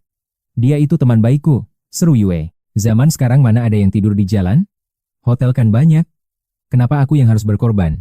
Kau lebih mementingkan cinta daripada persahabatan demi mendekatinya. Ya, tega sekali kau menjadikanku korban. Aku benar-benar jadi korban perasaanmu. Ingat, usiamu hampir 30, apa kau ingin menua sendirian terus? Malah bengong. Ayo bantu aku berkemas. Teman bodohku ini memang sudah benar-benar dibutakan oleh api cinta. Kuei merasa sangat kesal. Sahabatnya ini memendam rasa sekian lama namun tidak pernah berani mengungkapkannya secara jujur. Sejak masa kuliah hingga kini menginjak usia 25, rasa kagum Yue padanya tidak pernah pudar. Yue selalu menolak pria lain karena baginya, pemuda itu adalah sosok jenius yang takkan pernah tergantikan. Meski punya masa depan cerah, Yue rela membuang waktu demi berada di sisi pria itu selamanya. Mencintai dalam diam itu tidak ada gunanya. Jika kau memang suka, katakan saja sekarang juga, tegas Kuei. Ditolak pun tak masalah. Jika kali ini kau gagal menaklukkannya, pengorbananku ini akan menjadi sia-sia belaka. Wajah Yue memerah tanpa kata. Kuei hanya bisa menggeleng melihat keras kepalanya sahabat baiknya yang satu ini. Pukul 5 sore, aku dan rekan-rekan kerja merayakan kesuksesan dengan makan malam mewah di Hotel Tanjuan. Gaji yang tertunda akhirnya cair, ditambah bonus 10.000 yuan. Suasana di aula pun seketika menjadi sangat meriah. Semua orang tampak sangat bahagia. Senyum tulus terpancar dari wajah rekan-rekan kerjaku setelah sekian lama berjuang. Setelah bertahun-tahun berjuang di dalam kegelapan, akhirnya kami semua bisa melihat secercah cahaya terang bagi masa depan. Yue datang terlambat ke acara tersebut. Dia memasuki ruangan pesta dengan langkah kaki yang tampak terburu-buru.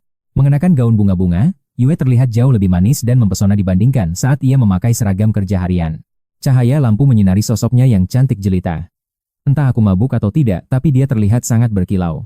Aku tidak bisa berhenti menatap pesonanya. Setelah beberapa saat, aku pun mulai menyapa semua orang di sana. Aku sudah bersiap untuk pindah. Setelah acara selesai, aku pun pulang ke villa menggunakan skuter listrik kesayanganku. Begitu membuka pintu, secara refleks mataku langsung tertuju ke arah rak sepatu untuk memastikan keberadaan seseorang. Sepatu hak merah elegan itu tidak terlihat. Sepertinya Chu Xiaoxiao tidak di rumah, padahal aku ingin berpamitan. Akhirnya aku mengirim pesan lewat ponsel. Chu Xiaoxiao, aku akan pindah dari rumah ini malam ini juga. Jika ada barangku yang tertinggal, tolong beritahu aku. Setelah itu, aku pun mulai mengemasi semua barang-barangku. Di saat bersamaan, di gedung pencakar langit, Chu Xiaoxiao sedang berjalan anggun mengenakan setelan hitam profesionalnya. Ditemani sekretaris pribadinya, langkahnya begitu berwibawa di lorong putih. Tiba-tiba, ponsel di sakunya bergetar sangat hebat. Saat membaca pesan dariku, langkah Chu Xiaoxiao mendadak terhenti. Matanya membelalak tak percaya melihat isi pesan itu. Sang sekretaris yang melihat hal itu segera menghampirinya dengan cemas dan bertanya tentang apa yang telah terjadi. Rapat penting akan dimulai semenit lagi, ucap sekretaris. Namun, Xiaoxiao menjawab tegas, tunda semua rapat sekarang juga. Ada urusan yang jauh lebih mendesak. Aku harus segera pergi. Ucapnya tanpa memedulikan kepentingan rapat malam itu. Dengan sikap yang sangat dingin dan teguh, Chu Xiaoxiao berbalik arah dan pergi meninggalkan ruang pertemuan tersebut. Langkah kakinya kian lama kian cepat, hingga akhirnya dia mulai berlari demi mengejar waktu yang kian sempit. Sekretarisnya terpaku heran. Selama 3 tahun bekerja, baru kali ini ia melihat Chu Xiaoxiao kehilangan kendali diri. Dengan penuh kepanikan, dia tiba di parkiran, melepas sepatu hak tingginya, dan segera memacu mobilnya pulang. Tanpa alas kaki, ia menginjak gas sedalam mungkin. Porsche merah itu melesat bak anak panah. Ia tak menoleh lagi, meninggalkan pria itu yang terpaku bingung setelah membaca pesan singkat tersebut. Rasa cemas tiba-tiba menyergapku. Padahal, aku baru saja menyeret koper dan bersiap untuk melangkah pergi selamanya. Nyeri halus menusuk dada, seolah-olah ada sesuatu yang berharga sedang merayap jauh meninggalkannya. Jika tak terkejar sekarang, ia mungkin takkan pernah kembali. Hanya dalam 20 menit, Chu Xiaoxiao sudah tiba di depan villa. Menatap lampu villa yang menyala, napas lega akhirnya terhembus. Pintu terbuka, dan langkah kaki pun mendarat di aspal. Chu Xiaoxiao bergegas masuk tanpa mempedulikan ponselnya yang terus bergetar karena rentetan notifikasi pelanggaran lalu lintas. Xiaoxiao, kenapa kembali? Aku bertanya di ruang tamu, tepat saat tanganku masih menggenggam erat koper untuk pergi. Tatapan kami bertemu. Benakku dipenuhi tanda tanya besar, mengapa secara mengejutkan Chu Xiaoxiao sudah berada di rumah lagi? Kebetulan atau takdir? Chu Xiaoxiao melirik koper di tanganku. Kenapa kau bersiap untuk pindah? Tanyanya dingin. Aku menemukan apartemen bagus. Lagi pula, cepat atau lambat aku memang harus angkat kaki dari sini. Apa ini karena kejadian pagi tadi? Sergahnya. Aku menggeleng pelan, meyakinkan bahwa itu bukanlah alasan utamaku pergi. Waktuku di sini sudah hampir habis. Aku tak ingin terus merepotkanmu. Merepotkan? Gumamnya, membuatku bungkam 1000 bahasa. Ini adalah rumah Chu Xiaoxiao, dan dia bersama Jian Sito. Jika aku tetap bertahan, bukankah aku hanya akan menjadi benalu?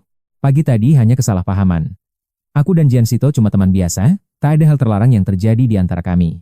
Masalah hotel itu? Ang Jiao bertengkar dengan suaminya, jadi kami berdua hanya berniat untuk menghibur hati sahabat kami itu. Kami tak sengaja bertemu di sana. Tanya saja Ang Jiao, serunya. Xiaoxiao, kau tak perlu menjelaskan apapun padaku, jawabku tenang. Perjanjian kita sudah jelas, kita hanya pasangan sandiwara, tanpa ada hak untuk mengekang kebebasan satu sama lain. Kita bebas melakukan apapun. Namun, sikap Chu Xiaoxiao saat ini benar-benar membuat logikaku terasa buntu dan membingungkan. Kami bukan suami istri sungguhan, jadi penjelasan ini terasa sia-sia. Tiba-tiba, Chu Xiaoxiao menyodorkan selembar kertas misterius dari tasnya. Lihatlah sendiri, serunya. Aku menerima kertas itu, yang ternyata adalah surat keterangan medis resmi dari sebuah rumah sakit.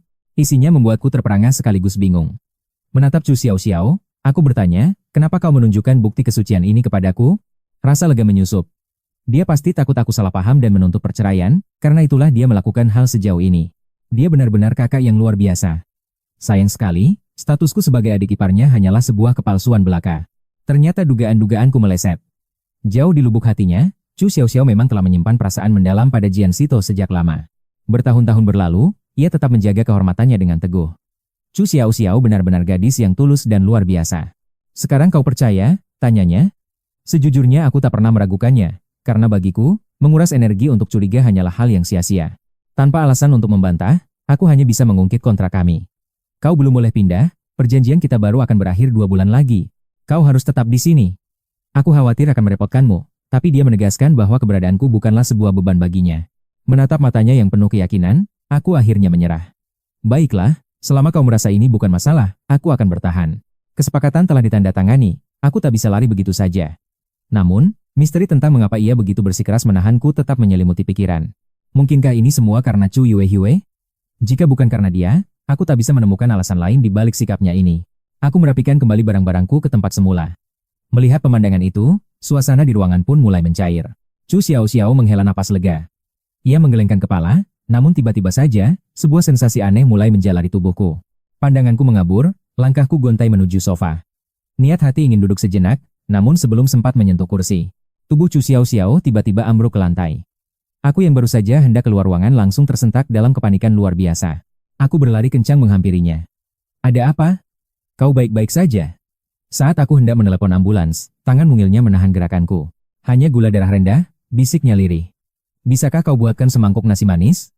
Ternyata, ia belum menyentuh makanan sedikit pun sepanjang hari ini. Kekacauan pagi tadi merenggut nafsu makannya, dan kesibukan malam ini membuatnya lupa akan rasa lapar yang mulai menggerogoti tubuhnya.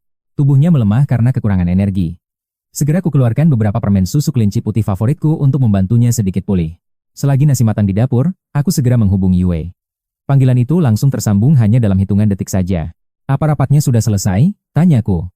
Sudah, aku sedang di jalan pulang, kau ada di rumah, sahutnya dari seberang. Kalau kau datang, aku tak akan pergi. Yue terdiam sejenak, suaranya berubah serius. Tunggu, sebenarnya apa yang sedang terjadi di sana? Aku benar-benar terjepit. Kontrak sialan itu masih menyisakan waktu 2 bulan lagi sebelum aku bisa benar-benar bebas. Aku belum bisa pergi. Apa Chu Xiao-Xiao yang menahanmu? Dia tak merasa terganggu, malah memintaku untuk tetap tinggal di sisinya. Aku sudah bersusah payah menyiapkan rumah ini untukmu. Namun takdir berkata lain. Maafkan aku, Yue, saat ini aku benar-benar tak punya pilihan. Aku tersenyum canggung menanggapi ajakannya. Baiklah, aku akan mentraktirmu pesta makanan laut. Oke, itu lebih baik, jawabnya ketus. Namun, nada sibuk di telepon membuat hatiku terasa berat. Dia masih bisa bercanda seperti biasanya. Itu artinya, badai amarahnya sudah mulai mereda. Di sebuah apartemen kota baru yang sunyi, gadis itu termenung di ranjang lalu meletakkan ponselnya. Senyum paksa di wajahnya seketika mem. Baru saja ia mengeluarkan gaun rendah hitam yang menggoda dari lemari. Ia menarik napas dalam, mencoba menenangkan debaran jantungnya yang liar. Yue bangkit dan menyimpan kembali gaun itu dengan sangat hati-hati. Tak lama, jemarinya lincah mengirimkan sebuah pesan rahasia kepada Liu Keji. Muncul pesan misterius di WeChat yang memintanya kembali. Esok paginya, aku segera menuju toko perhiasan untuk membelikan sebuah kalung untuk Yue. Aku telah mengenal sosok Yue selama lebih dari 20 tahun. Rasanya, hadiah spesial ini sudah terlalu lama tertunda untuk kuberikan. Selama bertahun-tahun ini, kebaikan hati Yue sangat berarti bagiku. Ketulusannya jauh lebih berharga daripada sekadar nilai seuntai kalung indah ini. Pilihanku jatuh pada sebuah kalung elegan dengan hiasan berlian mungil yang tampak berkilau begitu murni dan sangat mempesona. Kilauan permata itu sungguh memikat hati. Harganya 15.000 yuan, setara dengan seluruh gajiku selama 3 bulan penuh yang baru cair. Meski tabunganku terkuras habis, tak ada sedikit pun penyesalan. Uang ini jauh lebih bermakna jika diubah menjadi senyuman di wajahnya. Aku bahkan tidak akan berkedip meski kehilangan gaji 3 bulan sekaligus. Dengan kemasan cantik, aku tiba di kantor dan memanggilnya. Aku menemui Yue di kantornya. Sebagai ahli teknologi utama, ia biasanya terlihat sangat sibuk membimbing rekan-rekan juniornya saat sedang memprogram. Di tengah hiruk-pikuk persiapan proyek, aku hanya bisa memperhatikannya sambil meneguk air untuk membasahi kerongkonganku yang terasa sangat kering. Sambil duduk santai di kursinya, aku mulai menggoda Yue. Apakah rasa kesal semalam suntuk itu masih belum juga hilang dari hatinya? Ia bersikeras kepindahannya bukan karena amarah, melainkan murni persahabatan. Katanya, ia sama sekali tidak peduli pada keputusanku untuk pindah atau tidak. Wajah Yue tampak tenang seperti biasanya, namun aku merasa sedikit kurang senang karena harus menghabiskan waktu seharian untuk membersihkan rumah sendirian. Tapi apa boleh buat, demi jamuan makan malam mewah yang sudah menanti, rasa kesal ini terpaksa harus kupendam dalam-dalam untuk sementara. Yue kembali duduk di meja kerjanya dengan anggun. Ia memutar layar komputer, kembali fokus memeriksa setiap baris informasi penting di sana. Cahaya mentari pagi menembus jendela besar, menyinari sosoknya dan menciptakan aura keemasan yang begitu indah serta memukau di sekeliling tubuhnya. Keelokan figurnya terpancar sempurna dalam cahaya itu. Perlahan, aku meletakkan kotak perhiasan berisi kalung itu tepat di atas meja kerjanya. Aku menggeser hadiah itu ke arahnya, namun ia hanya melirik sekilas tanpa minat sebelum kembali menatap layar monitor dengan sangat serius. Sambil menggerakkan tetikus, ia bertanya dengan nada bercanda, apakah isi kotak cantik ini sesuatu yang mengerikan? Yue benar-benar sulit untuk ditebak. Saat melihat kilau kalung di dalamnya, ia langsung terdiam membisu. Tatapannya beralih padaku dengan penuh kebingungan, mencari arti di balik pemberianku. Aku melangkah lembut ke belakangnya. Dengan sentuhan penuh kasih sayang, aku memasangkan kalung indah itu pada lehernya dengan sangat hati-hati. Dulu aku berjanji, jika kau mengikutiku, aku akan menjadikanmu sosok luar biasa. Ingatlah, ini baru permulaan dari segalanya. Semua janjiku pasti terwujud. Tapi, untuk apa memberiku harapan palsu? Sebagai bos, kau seharusnya bersikap lebih realistis. Yue menunduk diam, menatap kalung yang berkilau di dadanya di bawah dekapan sinar matahari yang begitu hangat. Cahaya kalung itu memantul di bibirnya yang melengkung indah. Senyumnya begitu tulus, memancarkan pesona yang sangat menyilaukan. Jelas sekali, ia menyukainya. Jeunian, apa aku cantik? Yue bertanya dengan nada manis, sambil berputar dengan riang. Kalung itu memang indah, tapi pemakainya jauh lebih memikat. Dia adalah gadis tercantik yang pernah kutemui seumur hidupku. Yue mengangkat kalung itu tinggi-tinggi, memperhatikannya dari segala sisi seolah sedang memegang harta karun yang sangat berharga. Aku bertanya seberapa besar dia menyukainya. Bagiku, asalkan dia merasa bahagia, harta dunia ini tak ada artinya. Harganya tak seberapa, hanya 10.000 yuan. Namun seketika, senyum di wajahku membeku mendengar reaksinya yang mengejutkan. Dia menatapku penuh frustrasi karena kecerobohanku. Bagaimana bisa aku menghabiskan uang sebanyak itu hanya demi sebuah kalung? Apa kau sudah gila? Dasar pemboros. Dia pikir harganya masuk akal, tapi ini keterlaluan. Cepat lepaskan kalung itu, kembalikan ke kotaknya dan minta uangmu kembali. Mencari uang itu sulit, berhematlah dan jangan menghamburkan kekayaan secara buta. Aku menolak keras. Mana mungkin aku mengambil kembali hadiah yang sudah kuberikan? Rasanya aku benar-benar tak berdaya. Kuserahkan kembali kalung itu padanya. Yang kubeli bukanlah sekadar perhiasan, melainkan ketulusan dan seluruh rasa kebahagiaanmu. Padahal kalung seharga 200 yuan pun cukup. Baginya, kemewahan ini terlalu berlebihan dan sulit untuk diterima. Aku merasa tak pantas untukmu. Namun, aku tetap bersikeras memakaikan kembali kalung itu ke leher jenjangnya yang indah. Aku rela tak tidur sebulan demi dia. Kami hanyalah sahabat, bukan sepasang kekasih sejati yang saling memiliki. Mustahil bagiku menarik kembali pemberian ini. Hubungan kita jauh lebih dalam dari sekadar teman biasa sejak lama. Hanya kebersamaan yang terpenting. Kalung ini bukan penentu nilaimu, karena persahabatan kita jauh lebih berharga dari apapun. Maaf, uangku terbatas sekarang. Meski sederhana, ini pilihan terbaik yang bisa kuberi. Tak perlu merasa tidak enak hati. Dengan tatapan penuh wibawa namun tersirat pedih, dia berucap tegas, "Sudahlah, jangan dibahas lagi, semua sudah kubayar lunas. Jangan begitu, aku malu jika harus mengembalikannya. Jika kau menolaknya, buang saja." Ucapan Yue terdengar sangat telak di telingaku. Meski batinnya menolak, Yue terpaksa menerima. Jika barang seberharga ini dibuang, dia pasti tak akan bisa tidur sebulan. Terima kasih. Tatapan tulus Yue menghujamku. Berterima kasih itu terlalu formal. Ingatlah sudah berapa lama kita saling mengenal satu sama lain. Kita tumbuh bersama sejak kecil. Aku mengibaskan tangan, kembali ke monitor, sementara dia terpaku menatap kalung di dadanya. Dia duduk tepat di hadapanku dengan serius. Tadi kau bilang, ini adalah simbol untuk memperingati kenangan masa kecil kita? Hadiah ini tak menghapus insiden semalam. Kau masih berhutang makan malam mewah padaku, ucapku sambil pura-pura kesal padanya. Astaga, kau benar-benar ingin menguras hartaku? Siapa juga yang menyuruhmu memberi janji manis seperti itu padaku? Baiklah, baiklah. Karena kau sudah berkorban banyak hari ini, aku akan mentraktirmu makan malam spesial malam ini juga. Lupakan restoran mewah. Aku tak akan membiarkanmu lolos semudah itu. Ayo kita beli bahan dan masak makan malam sendiri saja. Masakan aku hidangan istimewa. Lakukan apapun asal kau bahagia. Lebih baik segera bertindak daripada sekadar menunggu tanpa kepastian. Deal untuk malam ini, sahutku senang. Yue tersenyum manis, memancarkan aura kebahagiaan yang sangat menawan di mataku.